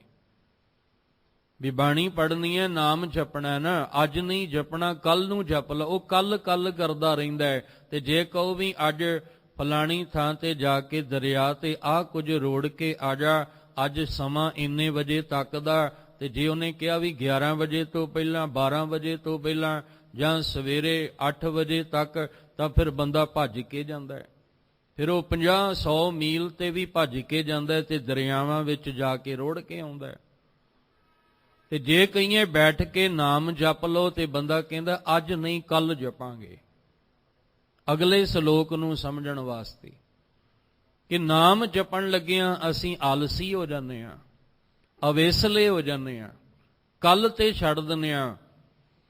ਇਸ ਲਈ ਕਹਿ ਰਹੇ ਨੇ, ਕਹਿੰਦੇ ਜੇ ਕਿਤੇ ਤੈਨੂੰ ਕਿਹਾ ਜਾਏ ਫਲਾਣੇ ਰੁੱਖ ਤੇ ਜਾ ਕੇ ਤੂੰ ਧਾਗਾ ਬੰਨ ਕੇ ਆ, ਫਲਾਣੀ ਮੜੀ ਤੇ ਦੀਵਾ ਜਗਾ ਕੇ ਆ, ਤੇ ਇੰਨੇ ਵਜੇ ਤੱਕ ਦੀਵਾ ਜਗਾ ਕੇ ਆਉਣਾ, ਸਾਰੇ ਕੰਮ ਛੱਡ ਕੇ ਬੰਦਾ ਭਾਵੇਂ 100 ਮੀਲ ਕਿਉਂ ਨਾ ਜਾਣਾ ਪਏ, ਜਾ ਕੇ ਉਹ ਦੀਵਾ ਜਗਾ ਕੇ ਆਉਂਦਾ ਹੈ। ਕਿਉਂਕਿ ਉਹਨੂੰ ਭਰਮ ਪਾ ਦਿੱਤਾ ਗਿਆ ਵੀ ਇਹ ਇੰਨੇ ਵਜੇ ਜਿਹੜਾ ਤੂੰ ਉੱਥੇ ਪਹੁੰਚਣਾ ਤੇ ਦੀਵਾ ਜਗਾਉਣਾ ਹੈ। ਤੇ ਜੇ ਉਹਨੂੰ ਕਹੋ ਵੀ ਇੰਨੇ ਵਜੇ ਬੈਠ ਕੇ ਨਾਮ ਜਪ ਲੈ, ਅੱਜ ਨਹੀਂ ਕੱਲ ਜਪ ਲਾਂਗੇ। ਜਿਹੜਾ ਸਾਡੇ ਲਈ ਕੰਮ ਜ਼ਰੂਰੀ ਸੀ ਉਹ ਕੱਲ ਤੇ ਪਾ ਦਿੱਤਾ, ਤੇ ਜਿਹੜੇ ਰਾਹ ਅਸੀਂ ਨਹੀਂ ਸੀ ਤੁਰਨਾ ਉਹ ਅਸੀਂ ਉਸੇ ਵੇਲੇ ਤੁਰ ਪਏ। ਬੁਰਾ ਕਰਮ ਕਰਨਾ ਹੋਵੇ, ਮਾੜਾ ਕੰਮ ਕਰਨਾ ਹੋਵੇ, ਬੰਦਾ ਤੁਰ ਪੈਂਦਾ, ਅੱਧੀ ਰਾਤ ਵੀ ਜਾਗ ਆ ਜਾਂਦੀ ਹੈ। ਜੇ ਚੰਗਾ ਕੰਮ ਕਰਨਾ ਹੋਵੇ ਤੇ ਫਿਰ ਅੱਖ ਨਹੀਂ ਖੁੱਲਦੀ। ਹੁਣ ਸ਼ਲੋਕ ਵੱਲ ਧਿਆਨ ਦੇਣਾ, ਫਿਰ ਗੱਲ ਸਾਰੀ ਸਮਝ ਆ ਜਾਏਗੀ। ਕਬੀਰ ਜੀ ਨੇ ਜਦੋਂ ਸਮਝਾਇਆ ਨਾ ਕਿ ਜਿਹੜੇ ਪੰਡਤ ਨੇ ਤੁਹਾਨੂੰ ਇਹ ਕਾਗਜ਼ ਦੀ ਕਿਸ਼ਤੀ ਬਣਾ ਕੇ ਬਿਠਾ ਦਿੱਤਾ, ਇਹ ਆਪ ਵੀ ਡੁੱਬ ਜਾਏਗੀ, ਤੁਸੀਂ ਵੀ ਡੁੱਬ ਜਾਓਗੇ। ਜਿਹੜੇ ਕਰਮ ਕਾਂਡ ਤੁਹਾਨੂੰ ਕਰਨ ਲਈ ਕਹੇ ਗਏ ਨੇ, ਇਹ ਕਰਮ ਕਾਂਡਾਂ ਨਾਲ ਜ਼ਿੰਦਗੀ ਦਾ ਬੇੜਾ ਪਾਰ ਨਹੀਂ ਹੋਣਾ। ਕਰਮ ਧਰਮ ਪਾਖੰਡ ਜੋ ਦੀਸੈ, ਤਿੰਨ ਜਮ ਜਾਗਾਤੀ ਲੁੱਟੈ, ਲੁੱਟੇ ਜਾਓਗੇ ਤੁਸੀਂ। ਹੁਣ ਕਬੀਰ ਜੀ ਦੇ ਮਗਰ ਹੋ ਗਏ ਲੋਕ, ਕਬੀਰ ਜੀ ਨੂੰ ਕਹਿਣ ਲੱਗੇ ਤੁਸੀਂ ਦੱਸੋ ਕੀ ਕਰਨਾ ਹੈ। ਕਬੀਰ ਜੀ ਕਹਿੰਦੇ ਮੈਂ ਤਾਂ ਇੱਕੋ ਹੀ ਗੱਲ ਕਹਿਣਾ ਵੀ ਉਹਦੇ ਨਾਮ ਦਾ ਸਿਮਰਨ ਕਰੋ, ਉਹਨੂੰ ਰੱਬ ਨੂੰ ਪਰਮੇਸ਼ਵਰ ਨੂੰ ਚੇਤੇ ਰੱਖੋ। ਉਹਦੇ ਵਾਸਤੇ ਤੁਸੀਂ ਕੱਲ ਤੇ ਗੱਲ ਪਾ ਦਿੰਦੇ ਹੋ। ਇਸ ਲਈ ਅਗਲਾ ਸ਼ਲੋਕ ਫਿਰ ਕਬੀਰ ਜੀ ਜਿਹੜਾ ਹੈ ਉਹ ਸਾਨੂੰ ਸਮਝਾਉਂਦੇ ਹਨ। ਕਬੀਰ ਕਾਲ ਕਰੰਤਾ ਅਬਹਿ ਕਰ, ਅਬ ਕਰਤਾ ਸੋਇ ਤਾਲ। ਕਬੀਰ ਜੀ ਕਹਿੰਦੇ ਜਿਹੜਾ ਰਾਹ ਮੈਂ ਤੁਹਾਨੂੰ ਦੱਸਦਾ ਨਾ ਵੀ ਇਸ ਰਾਹ ਤੁਰੋ, ਉਹਦੇ ਤੇ ਤੁਸੀਂ ਕੱਲ ਤੇ ਗੱਲ ਪਾ ਦਿੰਦੇ ਹੋ। ਉਹਦੇ ਤੇ ਤੁਸੀਂ ਕਹਿੰਦੇ ਹੋ ਵੀ ਕੱਲ ਨੂੰ ਜਪਾਂਗਾ, ਕੱਲ ਨੂੰ ਪਰਮਾਤਮਾ ਦੇ ਨਾਮ ਦਾ ਜਾਪ ਕਰਾਂਗਾ। ਪਰ ਕਬੀਰ ਜੀ ਕਹਿੰਦੇ ਮੈਂ ਤੁਹਾਨੂੰ ਕੱਲ ਤੇ ਨਹੀਂ ਪਾਉਣਾ ਕਿ ਤੁਸੀਂ ਕੱਲ ਨੂੰ ਜਪ ਲਿਓ। ਇੱਥੇ ਜ਼ਿੰਦਗੀ ਦਾ ਤੇ ਭਰੋਸਾ ਹੀ ਨਹੀਂ, ਇੱਥੇ ਪਤਾ ਹੀ ਨਹੀਂ ਕੱਲ ਕਿਹਨੇ ਵੇਖੀ ਹੈ। ਅੱਜ ਸੂਰਜ ਚੜ੍ਹਦਿਆਂ ਆਪਾਂ ਵੇਖ ਰਹੇ ਹਾਂ ਤੇ ਇਹ ਸ਼ਾਮਾਂ ਤੱਕ ਪਤਾ ਨਹੀਂ ਕਿੰਨਿਆਂ ਦੇ ਜੀਵਨ ਰਹਿਣੇ ਤੇ ਕਿੰਨਿਆਂ ਦੇ ਨਹੀਂ। ਸਾਨੂੰ ਤਾਂ ਇੰਨਾ ਨੇੜੇ ਮੌਤ ਜਿਹੜੀ ਹੈ ਇੰਨੇ ਨੇੜੇ ਵਿਖਾ ਦਿੱਤੀ। ਕਹਿੰਦੇ ਨੇ ਹਮ ਆਦਮੀ ਹਾਂ ਇੱਕ ਦਮੀ, ਆ ਦਮ ਹੈ ਨਾ, ਸਾਹ ਆਉਂਦਾ ਪਿਆ ਤੇ ਅਗਲੇ ਦਾ ਭਰੋਸਾ ਕੋਈ ਨਹੀਂ ਵੀ ਅਗਲਾ ਸਾਹ ਆਉਣਾ ਕਿ ਨਹੀਂ ਆਉਣਾ। ਇੱਕ ਸਾਹ ਅਸੀਂ ਭਰ ਲਿਆ, ਉਹ ਸਾਹ ਮੁੜ ਕੇ ਬਾਹਰ ਨਿਕਲਣਾ ਵੀ ਕਿ ਨਹੀਂ ਨਿਕਲਣਾ। ਕਹਿੰਦੇ ਇੰਨਾ ਤੇਰਾ ਜੀਵਨ ਮੌਤ ਦੇ ਨੇੜੇ ਹੈ ਤੇ ਤੂੰ ਕਹੇ ਵੀ ਮੈਂ ਨਿਤਨੇਮ ਕੱਲ ਨੂੰ ਕਰ ਲਾਂਗਾ, ਬਾਣੀ ਪੜ੍ਹਨੀ ਹੈ ਕੱਲ ਨੂੰ ਪੜ੍ਹ ਲਾਂਗਾ, ਸਿਮਰਨ ਕਰਨਾ ਹੈ, ਬੰਦਗੀ ਕਰਨੀ ਹੈ ਕੱਲ ਨੂੰ ਕਰ ਲਾਂਗਾ। ਗੁਰਬਾਣੀ ਦੇ ਵਿੱਚ ਸਾਨੂੰ ਬਾਰ-ਬਾਰ ਇਹੀ ਗੱਲ ਸਮਝਾਈ ਜੋ ਕਬੀਰ ਜੀ ਕਹਿੰਦੇ ਆ ਨਾ। ਕਬੀਰ ਜੀ ਕਹਿੰਦੇ ਜੋ ਕੱਲ ਕਰਨਾ ਤੂੰ ਹੁਣ ਕਰ, ਜੋ ਅੱਜ ਕਰ। ਜਿਹੜਾ ਅੱਜ ਕਰਨਾ ਤੂੰ ਹੁਣੇ ਹੀ ਕਿਉਂ ਨਹੀਂ ਉਹਨੂੰ ਸ਼ੁਰੂ ਕਰਦਾ? ਕਮ ਸੇ ਕਮ ਪਛਤਾਵਾ ਤੇ ਨਹੀਂ ਨਾ ਹੋਏਗਾ। ਜੇ ਤੂੰ ਕੱਲ ਉੱਤੇ ਛੱਡ ਦਿੱਤਾ ਵੀ ਕੱਲ ਨੂੰ ਅਸੀਂ ਨਾਮ ਜਪਾਂਗੇ, ਬਾਣੀ ਦਾ ਅਭਿਆਸ ਕਰਾਂਗੇ, ਕੱਲ ਨੂੰ ਨਿਤਨੇਮ ਕਰਾਂਗੇ, ਤੇ ਜੇ ਜੀਵਨ ਦਾ ਸਫ਼ਰ ਅੱਜ ਹੀ ਮੁੱਕ ਗਿਆ ਫਿਰ ਰਹਿ ਗਿਆ ਪਛਤਾਵਾ ਪੱਲੇ। ਬਾਣੀ ਦੇ ਵਿੱਚ ਸਾਨੂੰ ਵੱਖ-ਵੱਖ ਰੂਪ ਵਿੱਚ ਸਮਝਾਇਆ। ਪਹਿਲੀ ਗੱਲ ਸਮਝਾਈ ਕਿ ਚੰਗਿਆਈ ਆਲਕ ਕਰੇ, ਬੁਰਿਆਈ ਹੋਏ ਸ਼ੇਰ। ਕਹਿੰਦੇ ਚੰਗਾ ਕੰਮ ਕਰਨ ਲੱਗਿਆਂ ਤੂੰ ਆਲਸੀ ਹੋ ਜਾਣਾ ਤੇ ਬੁਰਾ ਕਰਮ ਕਰਨ ਲੱਗਿਆਂ ਸ਼ੇਰ ਬਣ ਜਾਣਾ। ਜਦੋਂ ਕੋਈ ਮਾੜਾ ਕੰਮ, ਬੁਰਾ ਕੰਮ ਕਰਨਾ ਹੋਵੇ ਫਿਰ ਤੂੰ ਸ਼ੇਰ ਬਣ ਜਾਣਾ ਵੀ ਮੈਂ ਕਰਾਂਗਾ, ਤੇ ਜੇ ਚੰਗਾ ਕੰਮ ਕਰਨਾ ਹੋਵੇ ਤੇ ਆਲਸੀ ਹੋ ਕੇ ਪਿੱਛੇ ਹੋ ਜਾਣਾ। ਬੁਰੇ ਕਾਮ ਕੋ ਉਠ ਖਲੋਇਆ ਨਾਮ ਕੀ ਵੇਲਾ, ਪੈ ਪੈ ਸੋਇਆ। ਬੁਰਾ ਕੰਮ ਕਰਨਾ ਸੀ ਤੇ ਉੱਠ ਖਲੋਤਾ, ਤੇ ਜਦੋਂ ਨਾਮ ਜਪਣਾ ਸੀ, ਭਜਨ ਬੰਦਗੀ ਕਰਨੀ ਸੀ, ਪੈ ਪੈ ਸੋਇਆ। ਗੁਰੂ ਰਾਮਦਾਸ ਮਹਾਰਾਜ ਪਾਤਸ਼ਾਹ ਵੀ ਸਮਝਾਉਂਦੇ ਨੇ। ਗੁਰੂ ਸਾਹਿਬ ਜੀ ਕਹਿੰਦੇ ਨੇ, ਕਹਿਣ ਲੱਗੇ ਧਿਆਨ ਰੱਖ, ਹਰ ਜਪਦਿਆਂ ਖਿੰਨ ਢਿੱਲ ਨਾ ਕੀਜਈ ਮੇਰੀ ਜਿੰਦੜੀਏ। ਆਪਣੀ ਆਪਣੀ ਜਿੰਦ ਨੂੰ ਕਹੋ। ਕਹਿਣ ਲੱਗੇ ਹਰ ਜਪਦਿਆਂ, ਹਰੀ ਨੂੰ ਜਪਦਿਆਂ, ਕਰਮ ਕਾਂਡ ਕਰਦਿਆਂ ਤੇ ਢਿੱਲ ਨਹੀਂ ਕਰਦਾ। ਕੋਈ ਕਰਮ ਕਾਂਡ ਕਰਨਾ ਹੋਵੇ ਤਾਂ ਉਹ ਧਰਮ ਦੇ ਨਾਮ ਉੱਤੇ ਉੱਥੇ ਢਿੱਲ ਕੋਈ ਨਹੀਂ ਕਰਦਾ। ਦੌੜ ਪੈਣਾ ਤੂੰ ਸਾਰੇ ਕੰਮ ਛੱਡ ਕੇ, ਤੇ ਕਹਿੰਦੇ ਜਿਹੜਾ ਨਾਮ ਜਪਣਾ ਨਾ ਉਹਦੇ ਵਿੱਚ ਖਿੰਨ ਦੀ ਵੀ ਢਿੱਲ ਨਾ ਕਰ। ਪੁੱਛਿਆ ਗੁਰੂ ਰਾਮਦਾਸ ਜੀ ਕਿਉਂ?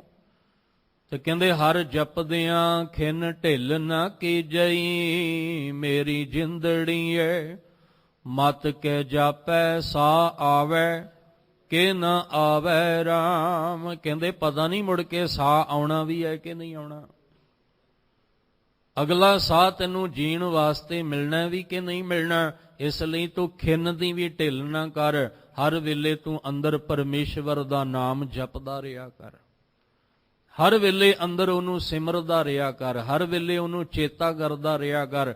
ਗੁਰੂ ਤੇਗ ਬਹਾਦਰ ਸਾਹਿਬ ਜੀ ਸਾਨੂੰ ਕਿੰਨੀ ਨੇੜਤਾ ਬਣਾ ਕੇ ਸਮਝਾਉਂਦੇ ਨੇ। ਧੰਨ ਗੁਰੂ ਤੇਗ ਬਹਾਦਰ ਸਾਹਿਬ ਮਹਾਰਾਜ ਜੀ ਕਹਿੰਦੇ ਨੇ, ਹਰ ਜਸ ਰੇ ਮਨ ਗਾਏ ਲੈ, ਜੋ ਸੰਗੀ ਹੈ ਤੇਰੋ, ਅਵਸਰ ਬੀਤਿਓ ਜਾਤ ਹੈ, ਕਹਿਓ ਮਾਨ ਲੈ ਮੇਰੋ। ਗੁਰੂ ਸਾਹਿਬ ਜੀ ਕਹਿੰਦੇ, ਰੇ ਨਰ, ਹੇ ਪ੍ਰਾਣੀ, ਤੂੰ ਪਰਮੇਸ਼ਵਰ ਦੇ ਨਾਮ ਦਾ ਜਾਪ ਕਰ। ਅੱਜ ਧੰਨ ਗੁਰੂ ਤੇਗ ਬਹਾਦਰ ਸਾਹਿਬ 9ਵੇਂ ਪਾਤਸ਼ਾਹ ਜੀ ਦਾ ਪ੍ਰਕਾਸ਼ ਪੁਰਬ ਹੈ। ਗੁਰੂ ਤੇਗ ਬਹਾਦਰ ਸਾਹਿਬ 9ਵੇਂ ਪਾਤਸ਼ਾਹ ਜੀ ਰੋਜ਼ ਆਪਾਂ ਅਰਦਾਸ ਦੇ ਵਿੱਚ ਚੇਤੇ ਕਰਦੇ ਹਾਂ ਕਿ ਗੁਰੂ ਤੇਗ ਬਹਾਦਰ ਸਾਹਿਬ ਜੀ ਜਿਨ੍ਹਾਂ ਨੇ ਭਾਵਨਾ ਨਾਲ ਤੁਹਾਨੂੰ ਸਿਮਰਿਆ, ਤੁਸੀਂ ਉਹਨਾਂ ਦੇ ਘਰ ਆ ਕੇ ਉਹਨਾਂ ਨੂੰ ਨਿਵਾਜਿਆ ਤੇ ਉਹਨਾਂ ਦੇ ਘਰ ਬਖਸ਼ਿਸ਼ਾਂ ਨਾਲ ਭਰ ਦਿੱਤੇ। ਤੇਗ ਬਹਾਦਰ ਸਿਮਰਿਆ ਘਰ ਨੌ ਨਿਧ ਆਵੈ ਧਾਏ, ਸਭ ਥਾਈ ਹੋਏ ਸਹਾਏ। ਗੁਰੂ ਹਰਗੋਬਿੰਦ ਸਾਹਿਬ ਸੱਚੇ ਪਾਤਸ਼ਾਹ ਜੀ ਮੇਰੀ ਪੀਰੀ ਦੇ ਮਾਲਕ, ਜਿਨ੍ਹਾਂ ਦੇ ਘਰ ਦੇ ਵਿੱਚ 5 ਪੁੱਤਰ ਨੇ।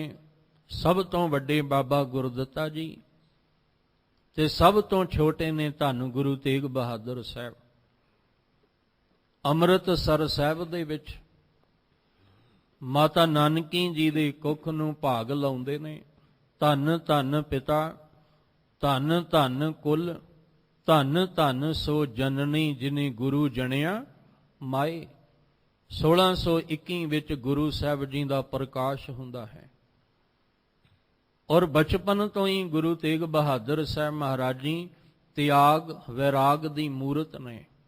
ਸ਼ਾਂਤਮਈ ਸੁਭਾਅ ਹੈ ਗੁਰੂ ਸਾਹਿਬ ਦਾ, ਪਰ ਇਹਦੇ ਨਾਲ ਨਾਲ ਬਹਾਦਰੀ ਦੇ ਗੁਣ ਵੀ ਨੇ ਗੁਰੂ ਸਾਹਿਬ ਕੋਲ।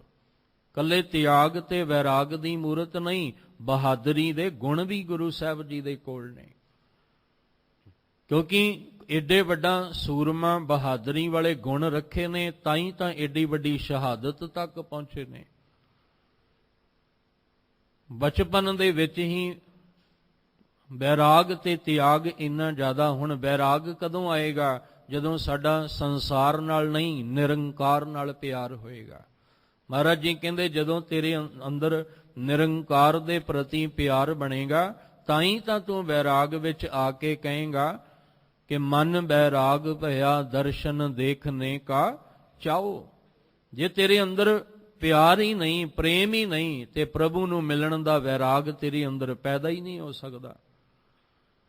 ਇਸ ਲਈ ਗੁਰੂ ਸਾਹਿਬ ਸਤਿਗੁਰੂ ਮਹਾਰਾਜ ਜੀ ਦੇ 4 ਕੁ ਸਾਲਾਂ ਦੇ ਸਨ ਜਦੋਂ ਵੱਡੇ ਭਰਾ ਦੇ ਵਿਆਹ ਦੇ ਵਿੱਚ ਸ਼ਾਮਲ ਹੋਣ ਵਾਸਤੇ ਜਾਣਾ, ਤੇ ਮਾਤਾ ਨਾਨਕੀ ਜੀ ਨੇ ਬੜੇ ਸੋਹਣੇ ਬਸਤਰ ਜਿਹੜੇ ਨੇ ਉਹ ਤਿਆਰ ਕੀਤੇ। ਤੇਗ ਬਹਾਦਰ ਸਾਹਿਬ ਜੀ ਜਿਨ੍ਹਾਂ ਦਾ ਤਿਆਗ ਮੱਲ ਪਹਿਲਾ ਨਾਮ, ਤੇ ਜਦੋਂ ਕਰਤਾਰਪੁਰ ਦੀ ਚੌਥੀ ਜੰਗ ਗੁਰੂ ਹਰਗੋਬਿੰਦ ਸਾਹਿਬ ਸੱਚੇ ਪਾਤਸ਼ਾਹ ਨੇ ਕੀਤੀ, ਉਹਦੇ ਵਿੱਚ ਜਦੋਂ ਤੇਗ ਦੇ ਜੌਹਰ ਵਿਖਾਏ ਨੇ, ਤਾਂ ਗੁਰੂ ਸਾਹਿਬ ਨੇ ਤੇਗ ਬਹਾਦਰ ਨਾਮ ਜਿਹੜਾ ਉਸ ਵੇਲੇ ਆਖਿਆ ਵੀ ਇਹ ਤੇਗ ਦਾ ਧਨੀ ਹੈ। ਤਿਆਗ ਮੱਲ, ਤੇਗ ਮੱਲ, ਇਹ ਨਾਮ ਜਿਹੜੇ ਨੇ ਪਹਿਲਾਂ ਚੱਲੇ ਨੇ। ਜਦੋਂ 4 ਕੁ ਸਾਲਾਂ ਦੀ ਆਰਜੂ ਸੀ ਗੁਰੂ ਤੇਗ ਬਹਾਦਰ ਸਾਹਿਬ ਸੱਚੇ ਪਾਤਸ਼ਾਹ ਦੀ, ਤੇ ਵੱਡੇ ਭਰਾ ਦੇ ਵਿਆਹ ਵਿੱਚ ਜਾਣਾ ਸੀ, ਬਰਾਤ ਵਿੱਚ ਸ਼ਾਮਲ ਹੋ ਕੇ, ਤੇ ਸੋਹਣੇ ਬਸਤਰ ਤਨ ਤੇ ਪਾਏ, ਸੋਹਣਾ ਲਿਵਾਜ਼ ਮਾਤਾ ਜੀ ਨੇ ਪਹਿਨ ਕੇ ਦਿੱਤਾ ਵੀ ਲੈ ਪੁੱਤ ਇਹ ਸੋਹਣਾ ਲਿਵਾਜ਼ ਪਹਿਨ ਲੈ, ਅੱਜ ਤੇਰੇ ਵੱਡੇ ਵੀਰ ਦਾ ਵਿਆਹ ਹੈ। ਕਹਿੰਦੇ ਨੇ ਲਿਵਾਜ਼ ਤਾਂ ਪਾ ਲਿਆ, ਪਰ ਦੇਖਿਆ ਵੀ ਇੱਕ ਗਰੀਬੜਾ ਬੱਚਾ ਜਿਹੜਾ ਹੈ ਨਾ, ਉਹ ਗਰੀਬੜਾ ਬੱਚਾ ਜਿਹਦੇ ਤਨ ਤੇ ਪਾਟੇ ਹੋਏ ਬਸਤਰ ਪਾਏ ਨੇ, ਉਹਦੀ ਹਾਲਤ ਨਹੀਂ ਵੇਖੀ ਗਈ। ਉਹਦੀ ਹਾਲਤ ਨਾ ਵੇਖਦਿਆਂ ਕੀ ਹੋਇਆ, ਆਪਣਾ ਲਿਵਾਜ਼ ਉਤਾਰ ਕੇ ਉਹਨੂੰ ਆਪਣਾ ਲਿਵਾਜ਼ ਪਹਿਨਾ ਦਿੱਤਾ। ਤੇ ਉਹਦੇ ਪਾਟੇ ਬਸਤਰ ਜਿਹੜੇ ਨੇ, ਇਹੀ ਤਾਂ ਸਾਨੂੰ ਗੁਰੂ ਸਾਹਿਬ ਜੀ ਨੇ ਸਿੱਖੀ ਸਿਧਾਂਤ ਸਮਝਾਏ। ਦੇਖੋ ਸਮੇਂ ਸਮੇਂ ਦੇ ਨਾਲ ਜਦੋਂ ਵੀ ਕੁਦਰਤੀ ਆਫਤ ਆਉਂਦੀ ਰਹੀ, ਜਾਂ ਇਸ ਤਰ੍ਹਾਂ ਕਿਤੇ ਕਿਸੇ ਵੀ ਰੋਗ ਕਰਕੇ ਮਹਾਮਾਰੀ ਫੈਲਦੀ ਰਹੀ, ਤਾਂ ਸਭ ਤੋਂ ਅੱਗੇ ਜਿਹੜਾ ਉਹ ਕੌਣ ਆਉਂਦਾ ਰਿਹਾ? ਗੁਰੂ ਕਾ ਖਾਲਸਾ, ਗੁਰੂ ਕੇ ਸਿੱਖ, ਜਿਹੜੇ ਆਪਣੀ ਵੀ ਪਰਵਾਹ ਨਹੀਂ ਕਰਦੇ, ਜਿਹੜੇ ਆਪਣੇ ਘਰ ਦੀ ਵੀ ਪਰਵਾਹ ਨਹੀਂ ਕਰਦੇ। ਇਹ ਸੋਚਦੇ ਨੇ ਵੀ ਦੂਜਿਆਂ ਦੇ ਘਰ ਕਿਵੇਂ ਜਿਹੜਾ ਉਹ ਅੰਨ, ਇਹ ਪਦਾਰਥ, ਇਹ ਬਸਤਰ, ਇਹ ਕਿਵੇਂ ਦੂਜਿਆਂ ਦੇ ਘਰ ਤੱਕ ਪਹੁੰਚਾਣੇ। ਕਿਉਂ? ਕਿਉਂਕਿ ਸਾਨੂੰ ਗੁਰੂ ਸਾਹਿਬ ਨੇ ਸਿਖਾਇਆ ਹੀ ਇਹ ਹੈ ਕਿ ਆਪਣੀ ਪਰਵਾਹ ਨਾ ਕਰਦਿਆਂ ਹੋਇਆਂ ਦੂਜਿਆਂ ਦੀ ਪਰਵਾਹ ਕਰਨੀ, ਆਪਣੀ ਲੋੜ ਜ਼ਰੂਰਤ ਨਾ ਵੇਖਦਿਆਂ ਦੂਜਿਆਂ ਦੀ ਲੋੜ ਤੇ ਜ਼ਰੂਰਤ ਨੂੰ ਪੂਰਾ ਕਰਨਾ।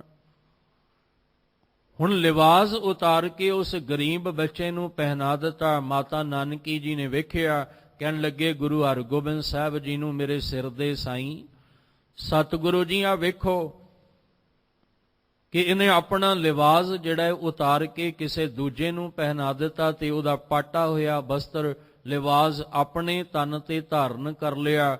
ਗੁਰੂ ਹਰਗੋਬਿੰਦ ਸਾਹਿਬ ਜੀ ਮੁਸਕਰਾਏ, ਤੇ ਮੁਸਕਰਾ ਕੇ ਕਹਿਣ ਲੱਗੇ, ਅੱਜ ਤਾਂ ਤਨ ਦਾ ਲਿਵਾਜ਼ ਉਤਾਰ ਕੇ ਪਹਿਨਾਇਆ ਇੱਕ ਦੇ ਪਰਦੇ ਕੱਜਣ ਲਈ, ਪਰ ਜਦੋਂ ਇਸ ਸੰਸਾਰ ਦੇ ਜੀਆਂ ਦੇ, ਇਹਨਾਂ ਸੰਸਾਰ ਦੇ ਤਿਲਕ ਤੇ ਜੰਜੂ ਦਾ ਰਖਵਾਲਾ ਬਣ ਕੇ ਚੱਲਣਗੇ, ਉਦੋਂ ਆਪਣੇ ਸਵਾਸਾਂ ਦਾ ਵੀ ਲਿਵਾਜ਼ ਦੂਜਿਆਂ ਤੇ ਪਹਿਨਾ ਦੇਣਗੇ।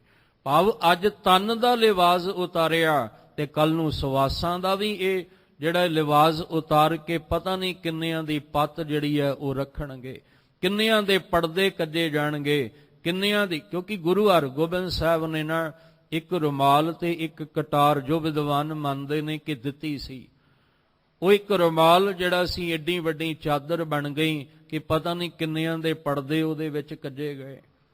ਔਰ ਉਹ ਕਟਾਰ ਐਸੀ ਸ਼ਮਸ਼ੀਰ ਬਣ ਕੇ ਗੁਰੂ ਗੋਬਿੰਦ ਸਿੰਘ ਮਹਾਰਾਜ ਦੇ ਸਮੇਂ ਚੱਲੀ ਕਿ ਜ਼ੁਲਮ ਕਰਨ ਵਾਲੇ ਜ਼ਾਲਮਾਂ ਦੀਆਂ ਜੜ੍ਹਾਂ ਪੁੱਟੀਆਂ ਗਈਆਂ। ਖੈਰ ਗੁਰੂ ਤੇਗ ਬਹਾਦਰ ਸਾਹਿਬ ਮਹਾਰਾਜ ਜੀ ਬਚਪਨ ਵਿੱਚ ਹੀ, ਕਿਉਂਕਿ ਗੁਰਬਾਣੀ ਵੀ ਜਦੋਂ ਆਪਾਂ ਪੜ੍ਹਦੇ ਹਾਂ, ਗੁਰੂ ਸਾਹਿਬ ਜੀ ਦੇ 59 ਜਿਹੜੇ ਨੇ ਸ਼ਬਦ ਨੇ, 57 ਸ਼ਲੋਕ ਅਸੀਂ ਪੜ੍ਹਦੇ ਹਾਂ, ਤੇ ਵੈਰਾਗ ਅੰਦਰ ਪੈਦਾ ਹੁੰਦਾ ਹੈ, ਪਰਮੇਸ਼ਵਰ ਦੇ ਨਾਲ ਨੇੜਤਾ ਬਣਦੀ। ਗੁਰੂ ਤੇਗ ਬਹਾਦਰ ਸਾਹਿਬ ਜੀ ਦੇ ਸ਼ਲੋਕ ਪੜ੍ਹਦੇ ਹਾਂ ਤਾਂ ਗੁਰੂ ਸਾਹਿਬ ਕਹਿੰਦੇ, ਜੈਸੇ ਜਲ ਤੇ ਬੁੱਧ ਬੁਧਾ ਉਪਜੈ ਬਿਨਸੈ ਨੀਤ, ਜਗ ਰਚਨਾ ਤੈਸੇ ਰਚੀ, ਕਹੋ ਨਾਨਕ ਸੁਨ ਮੀਤ। ਕਹਿਣ ਲੱਗੇ, ਹੇ ਮੇਰੇ ਮਿੱਤਰੋ, ਇਹ ਮੇਰੇ ਸੰਸਾਰ ਦੇ ਵਿੱਚ ਰਹਿਣ ਵਾਲੇ ਜੀਵ ਪ੍ਰਾਣੀ, ਇਹ ਤੇਰੀ ਰਚਨਾ ਇਸ ਤਰ੍ਹਾਂ ਹੈ ਜਿਵੇਂ ਪਾਣੀ ਦੇ ਉੱਤੇ ਬੁਲਬੁਲੇ ਦੀ ਹੁੰਦੀ ਹੈ। ਹੰਕਾਰ ਨੂੰ ਤੋੜਿਆ, ਸਾਡੇ ਅੰਦਰ ਜਿਹੜਾ ਹੰਕਾਰ ਸੀ ਉਹਨੂੰ ਤੋੜ ਕੇ ਸਮਝਾਉਂਦੇ ਨੇ, ਕਾਹਦਾ ਹੰਕਾਰ ਕਰਦਾ ਇੱਥੇ ਤੇ ਰਾਮ ਗਇਓ ਰਾਵਣ ਗਇਓ ਜਾਂਕੋ ਬਹੁ ਪਰਿਵਾਰ। ਜਿਨ੍ਹਾਂ ਦਾ ਅੱਜ ਆਪਾਂ ਪੁਰਬ ਮਨਾ ਰਹੇ ਹਾਂ ਗੁਰੂ ਸਾਹਿਬ ਦਾ, ਉਹ ਕਹਿੰਦੇ ਨੇ ਕਾਹਦਾ ਹੰਕਾਰ ਕਰਦਾ ਇੱਥੇ ਤੇ ਰਾਮ ਗਇਓ ਰਾਵਣ ਗਇਓ ਜਾਂਕੋ ਬਹੁ ਪਰਿਵਾਰ।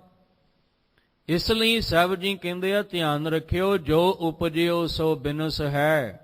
ਆਉਣਾ ਕਬੀਰ ਜੀ ਦੇ ਸ਼ਲੋਕ ਵੱਲ ਹੀ ਹੈ। ਕਹਿਣ ਲੱਗੇ, ਜੇ ਕੱਲ ਤੂੰ ਕਹੇ ਵੀ ਮੈਂ ਕੱਲ ਨੂੰ ਸਿਮਰਾਂਗਾ, ਨਹੀਂ, ਅੱਜ ਨਹੀਂ, ਤੂੰ ਹੁਣੇ ਹੀ ਸ਼ੁਰੂਆਤ ਕਰ। ਗੁਰੂ ਤੇਗ ਬਹਾਦਰ ਸਾਹਿਬ ਜੀ ਕਹਿੰਦੇ, ਜੋ ਉਪਜਿਓ ਸੋ ਬਿਨਸ ਹੈ, ਪਰਉ ਆਜ ਕਹਿ ਕਾਲ, ਨਾਨਕ ਹਰ ਗੁਣ ਗਾਏ ਲੈ, ਛਾੜ ਸਗਲ ਜੰਜਾਲ। ਗੁਰਬਾਣੀ ਵਿੱਚ ਸਾਨੂੰ ਸਮਝਾਇਆ, ਕਹਿੰਦੇ ਤੇਰਾ ਸਮਾਂ ਬਤੀਤ ਹੁੰਦਾ ਜਾ ਰਿਹਾ ਹੈ, ਤੂੰ ਬਹੁਤੇ ਲੰਮੇ ਸਮੇਂ ਦੀ ਆਸ ਰੱਖ ਕੇ ਨਾ ਜੀ। ਬੀਤ ਜਹੈ ਜਨਮ ਅਕਾਜ ਰੇ, ਨਿਸ ਦਿਨ ਸੁਨ ਕੇ ਪੁਰਾਣ ਸਮਝਤ ਨਹਿ, ਰੇ ਅਜਾਨ ਕਾਲ ਤੋਂ ਪਹੁੰਚਿਓ ਆਨ, ਕਹਾਂ ਜਹੇ ਭਾਜ ਰੇ। ਕਿੱਥੇ ਭੱਜੇਗਾ? ਇਸ ਲਈ ਤੂੰ ਉਹਦੇ ਨਾਮ ਦਾ ਅਭਿਆਸ ਕਰ। ਗੁਰੂ ਤੇਗ ਬਹਾਦਰ ਸਾਹਿਬ ਮਹਾਰਾਜ ਸੱਚੇ ਪਾਤਸ਼ਾਹ ਜੀ ਇਸੇ ਤਰ੍ਹਾਂ ਸਮਾਂ ਜਿਹੜਾ ਉਹ ਬਤੀਤ ਹੁੰਦਾ ਹੈ, ਗ੍ਰਸਥ ਜੀਵਨ ਦੇ ਵਿੱਚ ਪ੍ਰਵੇਸ਼ ਕਰਦੇ ਆ। ਔਰ ਸਤਿਕਾਰਯੋਗ ਮਾਤਾ ਗੁਜਰੀ ਜੀ, ਮਾਤਾ ਗੁਜਰ ਕੌਰ ਜੀ, ਜਿਨ੍ਹਾਂ ਦੇ ਨਾਲ ਗੁਰੂ ਤੇਗ ਬਹਾਦਰ ਸਾਹਿਬ ਜੀ ਦਾ ਆਨੰਦ ਕਾਰਜ ਹੁੰਦਾ ਹੈ। ਸਮਾਂ ਪਾ ਕੇ ਫਿਰ ਬਕਾਲੇ ਦੀ ਧਰਤੀ ਤੇ ਗੁਰੂ ਤੇਗ ਬਹਾਦਰ ਸਾਹਿਬ ਜੀ ਆ ਜਾਂਦੇ ਨੇ, ਕਿਉਂਕਿ ਇਸ ਸਮੇਂ ਦੇ ਦੌਰਾਨ ਗੁਰੂ ਹਰਗੋਬਿੰਦ ਸਾਹਿਬ ਸੱਚੇ ਪਾਤਸ਼ਾਹ ਜੀ ਕੀਰਤਪੁਰ ਸਾਹਿਬ ਸਰੀਰਕ ਚੋਲਾ ਤੇ ਆਗਿਆ। ਉਸ ਤੋਂ ਬਾਅਦ ਗੁਰੂ ਨਾਨਕ ਸਾਹਿਬ ਦੇ ਘਰ ਦੀਆਂ ਜ਼ਿੰਮੇਵਾਰੀਆਂ ਗੁਰੂ ਹਰਿ ਰਾਏ ਸਾਹਿਬ ਜੀ ਨੇ ਸਾਂਭੀਆਂ। ਇਹ ਸਮਾਂ ਜਿਹੜਾ ਗੁਰੂ ਤੇਗ ਬਹਾਦਰ ਸਾਹਿਬ ਜੀ ਬਕਾਲਾ, ਜਿਹਨੂੰ ਆਪਾਂ ਅੱਜ ਬਾਬਾ ਬਕਾਲਾ ਸਾਹਿਬ ਕਹਿੰਦੇ ਆ, ਇਸ ਥਾਂ ਤੇ ਆਪਣਾ ਸਮਾਂ ਬਿਤਾਉਂਦੇ ਨੇ। ਇੱਧਰ ਗੁਰੂ ਹਰਿ ਰਾਏ ਸਾਹਿਬ ਜੀ ਗੁਰੂ ਨਾਨਕ ਸਾਹਿਬ ਦੇ ਘਰ ਦੀਆਂ ਜ਼ਿੰਮੇਵਾਰੀਆਂ ਨਿਭਾਉਂਦੇ। ਸਮਾਂ ਆਇਆ, ਗੁਰੂ ਹਰਿਕ੍ਰਿਸ਼ਨ ਸਾਹਿਬ ਮਹਾਰਾਜ ਜੀ ਨੇ ਇਹ ਜ਼ਿੰਮੇਵਾਰੀਆਂ ਸਾਂਭੀਆਂ। ਇੱਕ ਦਿਨ ਫਿਰ ਦਿੱਲੀ ਤੋਂ ਸੁਨੇਹਾ ਆਇਆ ਕਿ ਬਾਬਾ ਵਸੇ ਗ੍ਰਾਮ ਬਕਾਲੇ। ਇਹ ਜਿਹੜਾ ਗ੍ਰਾਮ ਬਕਾਲੇ, ਇਹ ਜਿਹੜਾ ਬਕਾਲਾ ਪਿੰਡ ਸੀ, ਗ੍ਰਾਮ ਸੀ, ਇੱਥੇ ਬਾਬਾ ਸ਼ਬਦ ਵਰਤਿਆ, ਬਾਬਾ ਬਕਾਲਾ ਬਣ ਗਿਆ। ਇੱਥੇ ਫਿਰ ਅਧੂਰਿਆਂ ਨੇ ਆਪਣੀਆਂ ਮੰਜੀਆਂ ਵੀ ਲਾਈਆਂ, ਜਿਹੜੇ ਇਹ ਕਹਿੰਦੇ ਸੀ ਕਿ ਅਸੀਂ ਹਾਂ ਗੁਰੂ ਨਾਨਕ ਦੇ ਘਰ ਦੇ ਵਾਰਸ, ਅਸੀਂ ਹਾਂ ਇਸ ਗੱਦੀ ਦੇ ਮਾਲਕ।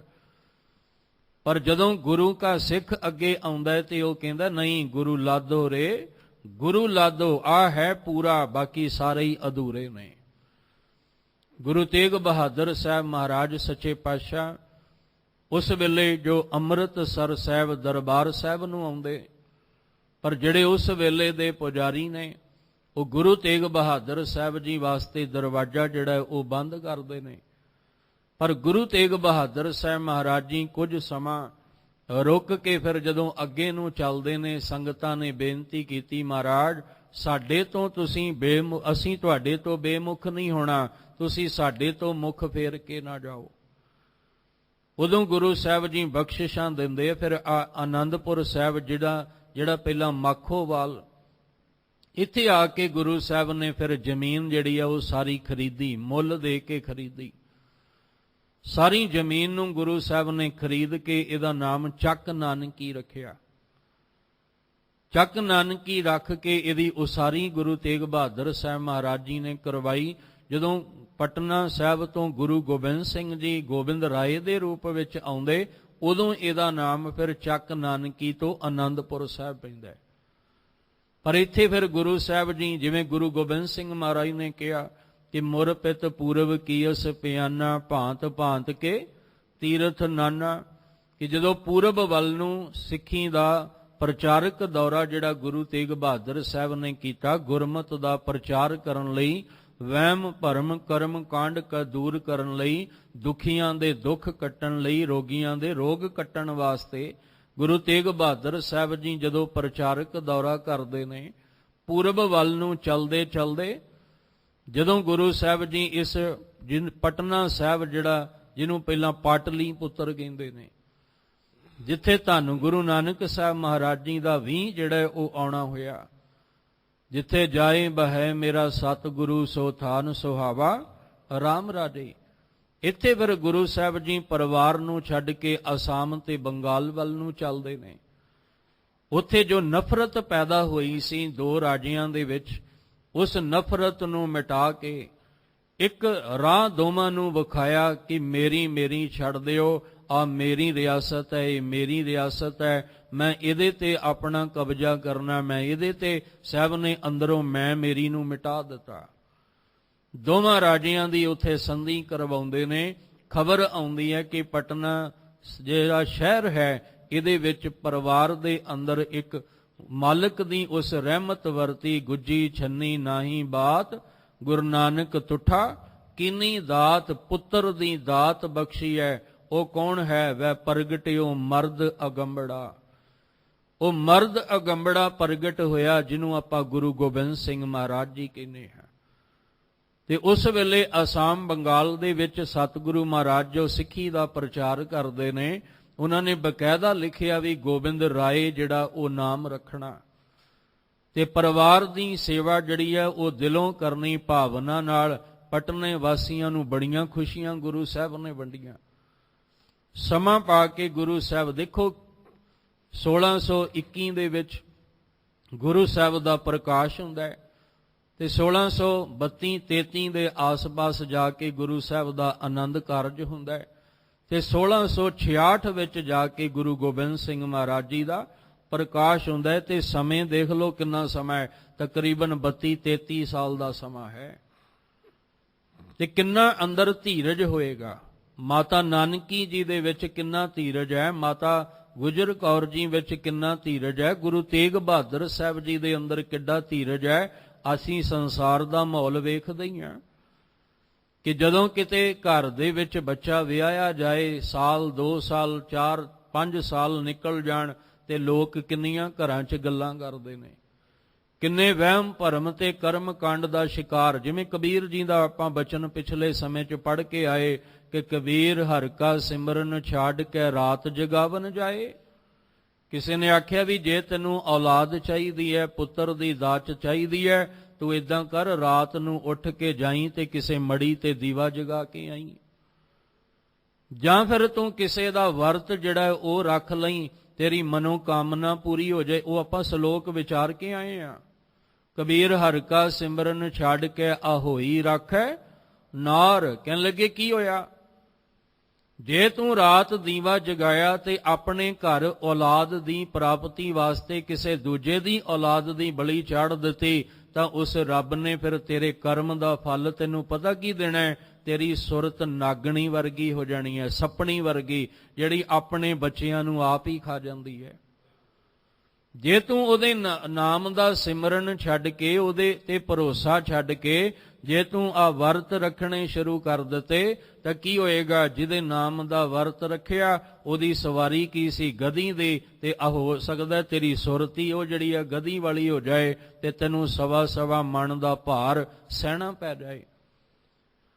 ਪਰ ਗੁਰੂ ਤੇਗ ਬਹਾਦਰ ਸਾਹਿਬ ਜੀ ਸਾਨੂੰ ਸਿਖਾਉਂਦੇ ਨੇ, ਜਿਵੇਂ ਗੁਰੂ ਅਰਜਨ ਦੇਵ ਮਹਾਰਾਜ ਜੀ ਨੇ ਵੀ ਧੀਰਜ ਰੱਖਿਆ ਤੇ ਆਸ ਮਾਲਕ ਤੇ। ਇਹ ਸਾਨੂੰ ਸਾਡੇ ਵਾਸਤੇ ਕਿ ਬਸ ਇੱਕ ਤੇ ਭਰੋਸਾ ਰੱਖੋ।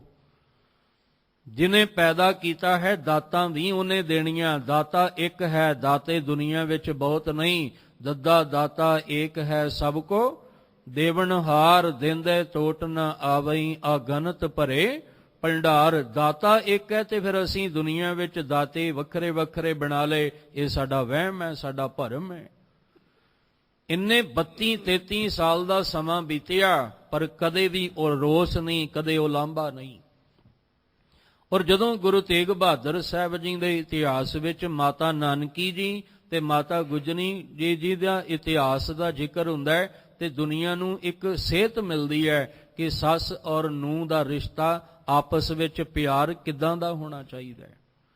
ਇੱਕ ਦੂਜੇ ਉੱਤੇ ਤੋਮਤਾਂ ਨਹੀਂ, ਇੱਕ ਦੂਜੇ ਦੀ ਨਿੰਦਾ ਚੁਗਲੀ ਨਹੀਂ। ਆਪਸ ਦੇ ਵਿੱਚ ਮਾਵਾਂ ਤੇ ਧੀਆਂ ਦਾ ਪਿਆਰ ਹੋਣਾ ਚਾਹੀਦਾ ਹੈ। ਮਾਤਾ ਨਾਨਕੀ ਜੀ ਨੇ ਇੰਨੇ ਸਾਲ ਬੀਤ ਗਏ। 30 ਸਾਲ ਕੋਈ ਥੋੜੇ ਨਹੀਂ ਹੁੰਦੇ। ਜ਼ਿੰਦਗੀ ਦਾ ਇੱਕ ਪੜਾਅ ਜਿਹੜਾ ਹੈ ਉਹ ਨਿਕਲ ਜਾਂਦਾ ਹੈ। 30 ਸਾਲ ਬਤੀਤ ਹੋ ਗਏ ਪਰ ਮਾਤਾ ਨਾਨਕੀ ਜੀ ਇੱਕੋ ਗੱਲ ਕਹਿੰਦੇ ਸੀ ਕਿ ਉਸ ਦਾਤੇ ਦੇ ਘਰ ਵਿੱਚੋਂ ਇੱਕ ਦਿਨ ਬਖਸ਼ਿਸ਼ ਜ਼ਰੂਰ ਮਿਲੇਗੀ। ਕਦੇ ਵੀ ਕੋਈ ਰੋਸ ਨਹੀਂ ਕੀਤਾ, ਉਲਾਂਭਾ ਤਾਨਾ ਮੇਣਾ ਨਹੀਂ ਮਾਰਿਆ, ਸਗੋਂ ਮਾਂ ਬਣ ਕੇ ਧੀ ਨੂੰ ਹੌਸਲਾ ਦਿੱਤਾ ਹੈ। ਇਹ ਸਾਨੂੰ ਸਮਝਾਉਣ ਵਾਸਤੇ ਕਿ ਅਸੀਂ ਡਗਮਗਾਈਏ ਨਾ, ਅਸੀਂ ਡੋਲੀਏ ਨਾ। ਘਰ ਦੇ ਵਿੱਚ ਜੇ ਔਲਾਦ ਨਹੀਂ ਹੁੰਦੀ ਅਸੀਂ ਵਹਿਮ ਭਰਮ ਦਾ ਸ਼ਿਕਾਰ ਨਾ ਹੋ ਜਾਈਏ। ਖੈਰ ਗੁਰੂ ਤੇਗ ਬਹਾਦਰ ਸਾਹਿਬ ਜੀ ਪਰਤ ਕੇ ਫਿਰ ਅਸਾਮ ਬੰਗਾਲ ਤੋਂ ਹੁੰਦਿਆਂ ਪਟਨਾ ਸਾਹਿਬ ਆਉਂਦੇ ਨੇ। ਇੱਥੇ ਫਿਰ ਪਰਿਵਾਰ ਨੂੰ ਕੁਝ ਸਮੇਂ ਲਈ ਛੱਡ ਕੇ ਆਨੰਦਪੁਰ ਸਾਹਿਬ ਸਤਿਗੁਰੂ ਜੀ ਆਏ। ਆਨੰਦਪੁਰ ਸਾਹਿਬ ਆ ਕੇ ਸਿੱਖੀ ਦਾ ਪ੍ਰਚਾਰ ਕੀਤਾ, ਗੁਰਮਤਿ ਦਾ ਪ੍ਰਚਾਰ ਕੀਤਾ। ਸਾਰਿਆਂ ਦੇ ਅੰਦਰੋਂ ਵਹਿਮ ਭਰਮ ਕਰਮ ਕਾਂਡ ਕੱਢ ਕੇ ਇੱਕ ਨਾਲ ਜੋੜਦਿਆਂ ਆਖਿਆ, ਚੇਤਨਾ ਹੈ ਤੋ ਚੇਤ ਲੈ ਨਿਸ ਦਿਨ ਮੈਂ ਪ੍ਰਾਨੀ। ਛਿਨ ਛਿਨ ਆਉਦ ਵਿਹਾਤ ਹੈ ਫੂਟੇ, ਘਟ ਜਿਉ ਪਾਨੀ। ਇੱਥੇ ਗੁਰਮਤਿ ਦਾ ਪ੍ਰਚਾਰ ਕੀਤਾ। ਕਹਿਣ ਲੱਗੇ ਮਨ ਵਿੱਚ ਬਹੁਤੀਆਂ ਖਾਹਿਸ਼ਾਂ ਰੱਖ ਕੇ ਬੈਠੋਗੇ, ਜ਼ਿੰਦਗੀ ਦਾ ਤੇ ਪਤਾ ਕੋਈ ਨਹੀਂ ਕਿਹੜੇ ਪਲ ਇਸ ਜ਼ਿੰਦਗੀ ਦੇ ਸਫ਼ਰ ਨੇ ਮੁੱਕ ਜਾਣਾ। ਜਿਵੇਂ ਬਾਣੀ ਵਿੱਚ ਸਾਨੂੰ ਸਮਝਾਇਆ, ਦਿਨ ਰਾਤੀ ਆਰਾਧੋ ਪਿਆਰੋ ਨਿਮਖ ਨਾ ਕੀਜੈ ਢੀਲਾ। ਤੁਸੀਂ ਨਿਮਖ ਵੀ ਢਿੱਲ ਨਹੀਂ ਕਰਨੀ। ਉਹਦੇ ਨਾਮ ਨੂੰ ਜਪਣ ਲੱਗਿਆਂ, ਉਹਦੇ ਨਾਮ ਦੀ ਆਰਾਧਨਾ ਕਰਨ ਲੱਗਿਆਂ ਤੁਸੀਂ ਢਿੱਲ ਮੱਠ ਨਹੀਂ ਕਰਨੀ। ਨਹੀਂ ਤੇ ਜੇ ਅਗਲਾ ਸਾਹ ਨਾ ਆਇਆ ਨਾ ਤੇ ਫਿਰ ਜ਼ਿੰਦਗੀ ਦਾ ਸਫ਼ਰ ਅਧੂਰਾ ਹੀ ਰਹਿ ਜਾਏਗਾ। ਗੁਰੂ ਤੇਗ ਬਹਾਦਰ ਸਾਹਿਬ ਜੀ ਨੇ ਸਮਝਾਇਆ, ਸਿੱਖੀ ਦਾ ਪ੍ਰਚਾਰ ਕਰਦਿਆਂ, ਗੁਰਮਤਿ ਦਾ ਪ੍ਰਕਾਸ਼ ਕਰਦਿਆਂ, ਮਨ ਕੀ ਮਨ ਹੀ ਮਾਹੇ ਰਹੀ। ਨਾ ਹਰ ਭਜੇ ਨਾ ਤੀਰਥ ਸੇਵੇ ਚੋਟੀ ਕਾਲ ਗਹੀ। ਕਹਿੰਦੇ ਨਾ ਤੂੰ ਪਰਮੇਸ਼ਵਰ ਦੇ ਨਾਮ ਦੀ ਭਜਨ ਬੰਦਗੀ ਕੀਤੀ, ਨਾ ਤੂੰ ਅਸਲ ਤੀਰਥ ਨੂੰ ਸਮਝ ਸਕਿਆ। ਤੂੰ ਬਾਹਰ ਦੇ ਤੀਰਥਾਂ ਦਾ ਹੀ ਭਰਮਣ ਕਰਦਾ ਰਿਹਾ। ਤੈਨੂੰ ਕਿਹਾ ਸੀ ਤੀਰਥ ਨਹਾਵਣ ਜਾਓ, ਤੀਰਥ ਨਾਮ ਹੈ, ਪਰ ਤੂੰ ਅਸਲ ਤੀਰਥ ਵੀ ਨਾ ਸਮਝਿਆ, ਉਹਦੀ ਭਜਨ ਬੰਦਗੀ ਵੀ ਨਹੀਂ ਕੀਤੀ ਤੇ ਕਾਲ ਨੇ ਆ ਕੇ ਚੋਟੀ ਤੋਂ ਪਕੜ ਲਿਆ। ਮਨ ਕੀ ਮਨ ਹੀ ਮਾਹੇ ਰਹੀ। ਤੇਰੇ ਮਨ ਦੀਆਂ ਖਾਹਿਸ਼ਾਂ ਮਨ ਵਿੱਚ ਹੀ ਰਹਿ ਗਈਆਂ ਸਾਰੀਆਂ। ਗੁਰੂ ਤੇਗ ਬਹਾਦਰ ਸਾਹਿਬ ਜੀ ਫਿਰ ਇੱਥੇ ਪਰਿਵਾਰ ਨੂੰ ਪਟਨੇ ਤੋਂ ਬੁਲਾਉਂਦੇ ਨੇ। ਇੱਥੇ ਫਿਰ ਆ ਕੇ ਪਰਿਵਾਰ ਦਾ ਮੇਲ ਹੋਇਆ ਤੇ ਚੱਕ ਨਾਨਕੀ ਤੋਂ ਇਹ ਆਨੰਦਪੁਰ ਸਾਹਿਬ ਬਣ ਗਿਆ। ਸਿੱਖੀ ਦਾ ਪ੍ਰਚਾਰ ਹੁੰਦਾ ਹੈ, ਲੋੜਵੰਦਾਂ ਦੀ ਲੋੜ ਪੂਰੀ ਹੁੰਦੀ ਹੈ, ਨਿਆਸਰਿਆਂ ਨੂੰ ਆਸਰਾ ਮਿਲਦਾ ਹੈ। ਇੱਥੇ ਫਿਰ ਕਹਿੰਦੇ ਨਿਮਾਣਿਆਂ ਨੂੰ ਮਾਣ ਮਿਲਦਾ ਹੈ, ਬੇਸਹਾਰਿਆਂ ਨੂੰ ਸਹਾਰਾ ਮਿਲਦਾ ਹੈ। ਉਸ ਵੇਲੇ ਦਿੱਲੀ ਦੇ ਤਖਤ ਤੇ ਬੈਠਣ ਵਾਲਾ ਔਰੰਗਜ਼ੇਬ ਇੰਨਾ ਕੁ ਕੱਟੜ ਹੋ ਗਿਆ ਕਿ ਉਹਨੇ ਆਖਿਆ, ਮੈਂ 4 ਚੁਫੇਰੇ ਇਸਲਾਮ ਦਾ ਬੋਲਬਾਲਾ ਵੇਖਣਾ ਚਾਹੁੰਦਾ ਤੇ ਸਭ ਤੋਂ ਪਹਿਲਾਂ ਜਿਹੜੇ ਆ ਕਸ਼ਮੀਰੀ ਪੰਡਤ ਨੇ ਇਹਨਾਂ ਨੂੰ ਮੁਸਲਮਾਨ ਬਣਾਇਆ ਜਾਏ। ਇਹਨਾਂ ਦੇ ਜਿਹੜੇ ਮੱਥੇ ਦੇ ਤਿਲਕ ਨੇ ਇਹ ਮਿਟਾ ਦਿੱਤੇ ਜਾਣ, ਇਹਨਾਂ ਦੇ ਧਰਮ ਚਿੰਨ੍ਹ ਮਿਟਾ ਦਿੱਤੇ ਜਾਣ ਤੇ ਹਰ ਇੱਕ ਨੂੰ ਇਸਲਾਮ ਵਿੱਚ ਲਿਆਂਦਾ ਜਾਏ। ਕਹਿਰ ਜਿਹੜਾ ਸੀ ਇਹਨੇ ਉਸ ਵੇਲੇ ਵਰਤਾਇਆ, ਤੇ ਜਿੱਥੇ ਕੋਈ ਵੀ ਉਹਨਾਂ ਦੀ ਬਾਹ ਪਕੜਨ ਵਾਲਾ ਨਹੀਂ ਸੀ, ਕੋਈ ਸਹਾਰਾ, ਕੋਈ ਆਸਰਾ ਦੇਣ ਵਾਲਾ ਨਹੀਂ। ਅਖੀਰ ਦਰ ਬਾ ਦਰ ਭਟਕਦੇ ਭਟਕਦੇ ਗੁਰੂ ਤੇਗ ਬਹਾਦਰ ਸਾਹਿਬ ਜੀ ਦੀ ਸ਼ਰਨ ਵਿੱਚ ਆ ਕੇ ਕਹਿੰਦੇ, ਸਗਲ ਦੁਆਰ ਕੋ ਛਾੜ ਕੇ ਗਇਓ ਤੁਹਾਰੋ ਦੁਆਰ, ਬਾਹੇ ਗਹੇ ਕੀ ਲਾਜ ਅਸ ਗੋਬਿੰਦ ਦਾਸ ਤੁਹਾਰ। ਅਸੀਂ ਤੁਹਾਡੀ ਸ਼ਰਨ 'ਚ ਆਏ ਆ, ਸਾਡੀ ਬਾਹ ਪਕੜ ਕੇ ਸਾਡੀ ਲਾਜ ਰੱਖ ਲਓ। ਗੁਰੂ ਤੇਗ ਬਹਾਦਰ ਸਾਹਿਬ ਜੀ ਕਿੰਨੇ ਵੱਡੇ ਪਰ ਉਪਕਾਰੀ ਨੇ, ਕਿੰਨੇ ਵੈਰਾਗ ਤਿਆਗ ਦੀ ਮੂਰਤ ਨੇ, ਕਿ ਜੇ 4 ਸਾਲ ਦੀ ਆਰਜੂ ਸੀ ਤੇ ਜੇ ਗਰੀਬੜਾ ਬੱਚਾ ਵੇਖਦੇ ਤੇ ਆਪਣੇ ਤਨ ਦਾ ਲਿਵਾਜ਼ ਉਤਾਰ ਕੇ ਉਹਦੇ ਪਰਦੇ ਕੱਜਦੇ, ਤੇ ਅੱਜ ਜੇ ਆ ਕੇ ਪੁਕਾਰ ਕੀਤੀ ਹੈ ਵੀ ਸਾਡੀ ਬਾਹ ਪਕੜ ਕੇ ਸਾਡੇ ਤਿਲਕ ਤੇ ਦੰਜੂ ਦਾ ਰਖਵਾਲਾ ਬਣ ਜਾਓ, ਅੱਜ ਗੁਰੂ ਸਾਹਿਬ ਆਪਣੇ ਤਨ ਦਾ ਚੋਲਾ ਜਿਹੜਾ ਹੈ ਉਹ ਉਤਾਰ ਕੇ ਇਹਨਾਂ ਦੇ ਪਰਦੇ ਕੱਜਣ ਨੂੰ ਤਿਆਰ ਹੋ ਗਏ।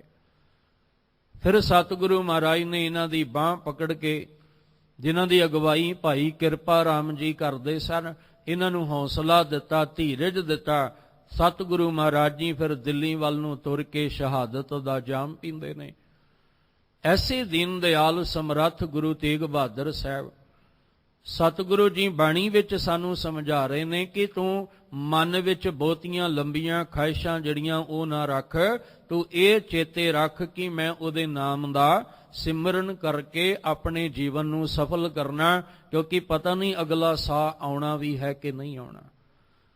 ਕਬੀਰ ਸਾਹਿਬ ਜੀ ਅੱਜ ਦੇ ਸ਼ਲੋਕ ਵਿੱਚ ਇਹੀ ਗੱਲ ਸਮਝਾ ਰਹੇ ਨੇ। ਕਬੀਰ ਜੀ ਕਹਿੰਦੇ ਨੇ ਕਿ ਜੋ ਤੈਨੂੰ ਇਹ ਰਸਤਾ ਅਲੱਗ ਕਰਕੇ ਕਰਮ ਕਾਂਡ ਵਾਲਾ ਦਿੱਤਾ ਹੈ ਨਾ, ਇਹਨੂੰ ਬੰਦਿਆ ਛੱਡ, ਉਹਦੀ ਭਜਨ ਬੰਦਗੀ ਕਰ। ਤੇ ਲੋਕ ਕਹਿੰਦੇ ਕੱਲ ਨੂੰ ਕਰ ਲਾਂਗੇ, ਉਹਦੇ ਨਾਮ ਦਾ ਸਿਮਰਨ ਕਰਨਾ ਹੈ, ਕੱਲ ਨੂੰ ਕਰ ਲਾਂਗੇ। ਕਬੀਰ ਜੀ ਕਹਿੰਦੇ ਨਹੀਂ, ਕਬੀਰ ਕਾਲ ਕਰੰ ਤਾ ਅਬ ਹੈ ਕਰ। ਜਿਹੜਾ ਕੰਮ ਤੂੰ ਕੱਲ ਕਰਨਾ ਹੈ ਉਹ ਤੂੰ ਅੱਜ ਕਰ। ਫਿਰ ਕਹਿੰਦੇ ਅੱਜ ਵਿੱਚ ਵੀ ਤਾਂ ਕਿੰਨੇ ਘੰਟੇ, ਸਵੇਰ ਤੋਂ ਲੈ ਕੇ 12 ਘੰਟੇ ਨੇ, ਸ਼ਾਮ ਤੱਕ, ਰਾਤ ਤੱਕ। ਕਹਿਣ ਲੱਗੇ 4 ਪਹਿਰ ਨੇ ਦਿਨ ਦੇ, ਪਰ 4 ਪਹਿਰ ਦਿਨ ਦੇ ਵਿੱਚ ਪਤਾ ਨਹੀਂ ਤੈਨੂੰ ਕਿੰਨੇ ਕੁ ਸਾਹ ਮਿਲਣੇ ਨੇ ਜਿਉਣ ਵਾਸਤੇ। ਇਸ ਲਈ ਕਬੀਰ ਕਾਲ ਕਰਨ ਤਾ ਅਬ ਹੈ ਕਰ, ਅਬ ਕਰਤਾ ਸੋਏ ਤਾਲ। ਕਹਿਣ ਲੱਗੇ ਅੱਜ ਨਹੀਂ, ਤੂੰ ਹੁਣੇ ਹੀ ਸ਼ੁਰੂਆਤ ਕਰ, ਹੁਣੇ ਹੀ ਪਰਮੇਸ਼ਵਰ ਦੇ ਨਾਮ ਦਾ ਸਿਮਰਨ ਜਿਹੜਾ ਉਹ ਕਰ।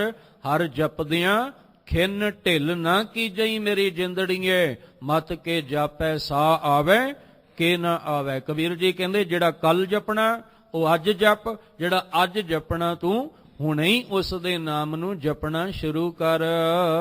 ਪਾਛੈ ਕਛੂ ਨਾ ਹੋਏਗਾ, ਜੋ ਸਿਰ ਪਰ ਆਵੇ ਕਾਲ।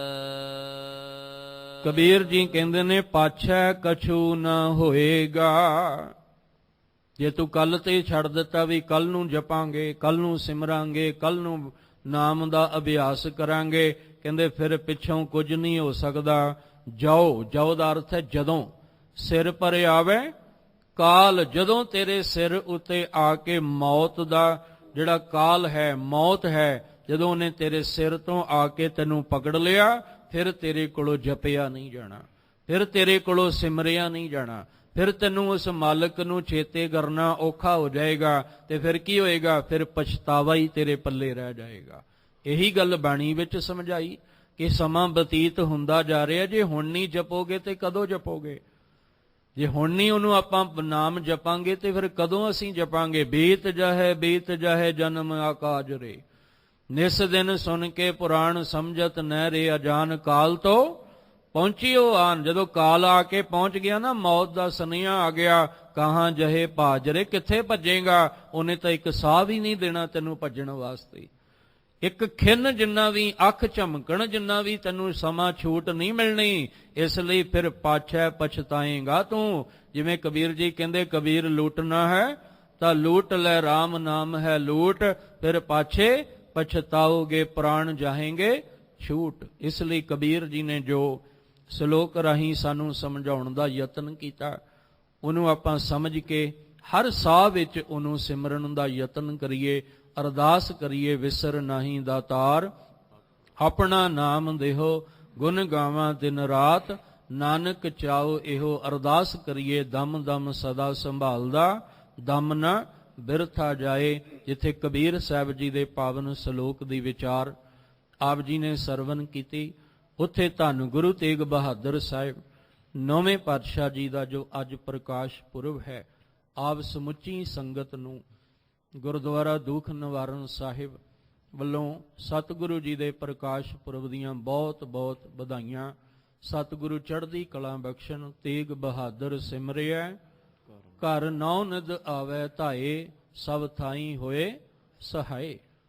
ਸਮਾਂ ਜਿਸ ਤਰ੍ਹਾਂ ਦਾ ਚੱਲ ਰਿਹਾ ਹੈ, ਆਪਾਂ ਸਾਰੇ ਹੀ ਜਾਣਦੇ ਹਾਂ ਕਿ ਜੋ ਇੱਕ ਬਿਮਾਰੀ ਨੇ ਮਹਾਮਾਰੀ ਚਾਰੇ ਪਾਸੇ ਫੈਲਾਈ ਹੋਈ ਹੈ, ਜਿਹਦੇ ਕਰਕੇ ਕੁਝ ਰੁਕਾਵਟਾਂ ਪਰੇਸ਼ਾਨੀਆਂ ਜੀਵਨ ਵਿੱਚ ਆ ਰਹੀਆਂ ਨੇ।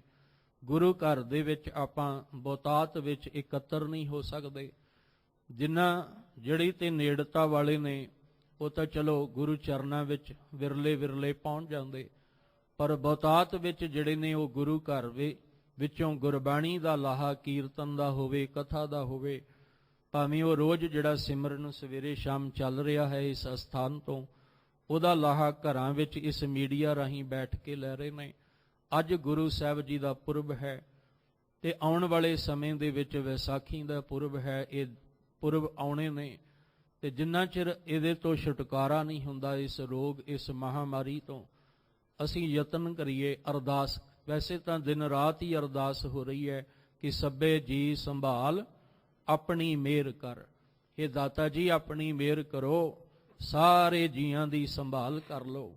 ਜਗਤ ਜਲੰਦਾ ਰੱਖ ਲੈ ਆਪਣੀ ਕਿਰਪਾ ਧਾਰ। ਇਸ ਜਲਦੇ ਬਲਦੇ ਹੋਏ ਜਗਤ ਵਿੱਚ ਇਸ ਜੀਆਂ ਨੂੰ ਰੱਖ ਲੈ, ਕਿਉਂਕਿ ਤੁਹਾਡੇ ਘਰੋਂ ਬਚਨ ਆਉਂਦਾ। ਤਾਤੀ ਵਾਉ ਨ ਲੱਗਈ ਪਾਰ ਬ੍ਰਹਮ ਸ਼ਰਨਾਈ, ਚੌਗਿਰਦ ਹਮਾਰੇ ਰਾਮਕਾਰ ਦੁੱਖ ਲੱਗੇ ਨਾ ਭਾਈ। ਸਤਿਗੁਰ ਪੂਰਾ ਭੇਟਿਆ ਜਿਨ ਬਣਤ ਬਣਾਈ। ਅਸੀਂ ਜਿੱਥੇ ਗੁਰਬਾਣੀ ਕੀਰਤਨ ਨਾਲ ਜੁੜਨਾ, ਜਿੱਥੇ ਤੁਸੀਂ ਵਿਚਾਰਾਂ ਨਾਲ ਸਾਂਝ ਪਾਈ, ਭਾਵੇਂ ਘਰਾਂ 'ਚ ਬੈਠੇ ਹੋਏ ਸਰਵਣ ਕਰ ਰਹੇ ਹੋ, ਉੱਥੇ ਗੁਰੂ ਤੇਗ ਬਹਾਦਰ ਸਾਹਿਬ ਜੀ ਦੇ ਪੁਰਬ ਨੂੰ ਸਮਰਪਿਤ ਹੋ ਕੇ ਅਸੀਂ ਜੋ ਅਕਾਲ ਤਖਤ ਸਾਹਿਬ ਤੋਂ ਵੀ ਹੁਕਮ ਜਿਹੜਾ ਹੈ ਉਹ ਸਾਡੇ ਸਤਿਕਾਰਯੋਗ ਜਥੇਦਾਰ ਸਿੰਘ ਸਾਹਿਬਾਨੋਂ ਵੱਲੋਂ ਵੀ ਹੋਇਆ ਕਿ 11 ਵਜੇ ਤਕਰੀਬਨ ਸਾਰਿਆਂ ਨੇ ਜੁੜ ਕੇ ਗੁਰੂ ਤੇਗ ਬਹਾਦਰ ਸਾਹਿਬ ਜੀ ਨੂੰ ਸਮਰਪਿਤ ਹੋ ਕੇ ਮੂਲ ਮੰਤਰ ਦਾ ਜਾਪ ਆਪਣੇ ਆਪਣੇ ਘਰ ਦੇ ਵਿੱਚ ਤੁਸੀਂ ਬੈਠ ਕੇ ਕਰਨਾ। ਇਸ ਅਸਥਾਨ ਤੇ ਵੀ 11 ਵਜੇ ਮੂਲ ਮੰਤਰ ਦਾ ਜਾਪ ਹੋਵੇਗਾ। ਜਿਹੜੇ ਗੁਰੂ ਚਰਨਾਂ 'ਚ ਪਹੁੰਚਦੇ ਨੇ ਮੁਬਾਰਕ, ਤੇ ਜਿਹੜੇ ਮੀਡੀਆ ਰਾਹੀਂ ਘਰ 'ਚ ਬੈਠ ਕੇ ਇਸ ਗੁਰਦੁਆਰਾ ਦੁੱਖ ਨਿਵਾਰਨ ਸਾਹਿਬ ਤੋਂ ਗੁਰਬਾਣੀ ਨਾਮ ਸਿਮਰਨ ਦਾ ਲਾਹਾ ਲੈਂਦੇ ਨੇ, ਉਹ ਬੈਠ ਕੇ ਜ਼ਰੂਰ ਮੂਲ ਮੰਤਰ ਦਾ ਜਾਪ ਜਿਹੜਾ ਕਰੀਏ। ਉਹ ਕਾਹਦੇ ਵਾਸਤੇ? ਤਾਂ ਕਿ ਗੁਰੂ ਤੇਗ ਬਹਾਦਰ ਸਾਹਿਬ ਤੁਹਾਡੀਆਂ ਬਖਸ਼ਿਸ਼ਾਂ ਕਿਤੇ ਵਰਤਣ ਤੇ ਚਾਰੇ ਪਾਸੇ ਖੁਸ਼ਹਾਲੀ, ਸੁਖ, ਆਨੰਦ ਤੇ ਖੇੜਾ ਬਣ ਸਕੇ। ਤੋ ਖੈਰ, ਆਪ ਸਮੁੱਚੀ ਸੰਗਤ ਨੂੰ ਇੱਕ ਵਾਰ ਫਿਰ ਗੁਰੂ ਸਾਹਿਬ ਦੇ ਪੁਰਬ ਦੀਆਂ ਵਧਾਈਆਂ। ਭੁੱਲ ਚੁੱਕ ਦੀ ਖਿਮਾ, ਅੱਜ ਦੀ ਵਿਚਾਰ ਕਰਦਿਆਂ ਹੋਈਆਂ ਬੇਅੰਤ ਭੁੱਲਾਂ ਦੀ ਖਿਮਾ ਸਤਿਗੁਰੂ ਸਮਤ ਬਖਸ਼ਣ। ਕਬੀਰ ਜੀ ਦੇ ਪਾਵਨ ਬਚਨ ਆਪਣੇ ਹਿਰਦੇ ਵਿੱਚ ਵਸਾ ਲਈਏ ਜੀ। ਕਬੀਰ ਕਾਲ ਕਰੰਤਾ ਅਬਹਿ ਕਰ, ਅਬ ਕਰਤਾ ਸੋਇ ਤਾਲ। ਪਾਛੈ ਕਛੂ ਨਾ ਹੋਏਗਾ, ਜੋ ਸਿਰ ਪਰ ਆਵੇ ਕਾਲ। ਵਾਹਿਗੁਰੂ ਜੀ ਕਾ ਖਾਲਸਾ, ਵਾਹਿਗੁਰੂ ਜੀ ਕੀ ਫਤਿਹ। ਰਾਮ ਕਲੀ ਮਹੱਲਾ ਤੀਜਾ। ਆਨੰਦ ਇੱਕ ਓੰਕਾਰ ਸਤਿਗੁਰ ਪ੍ਰਸਾਦ।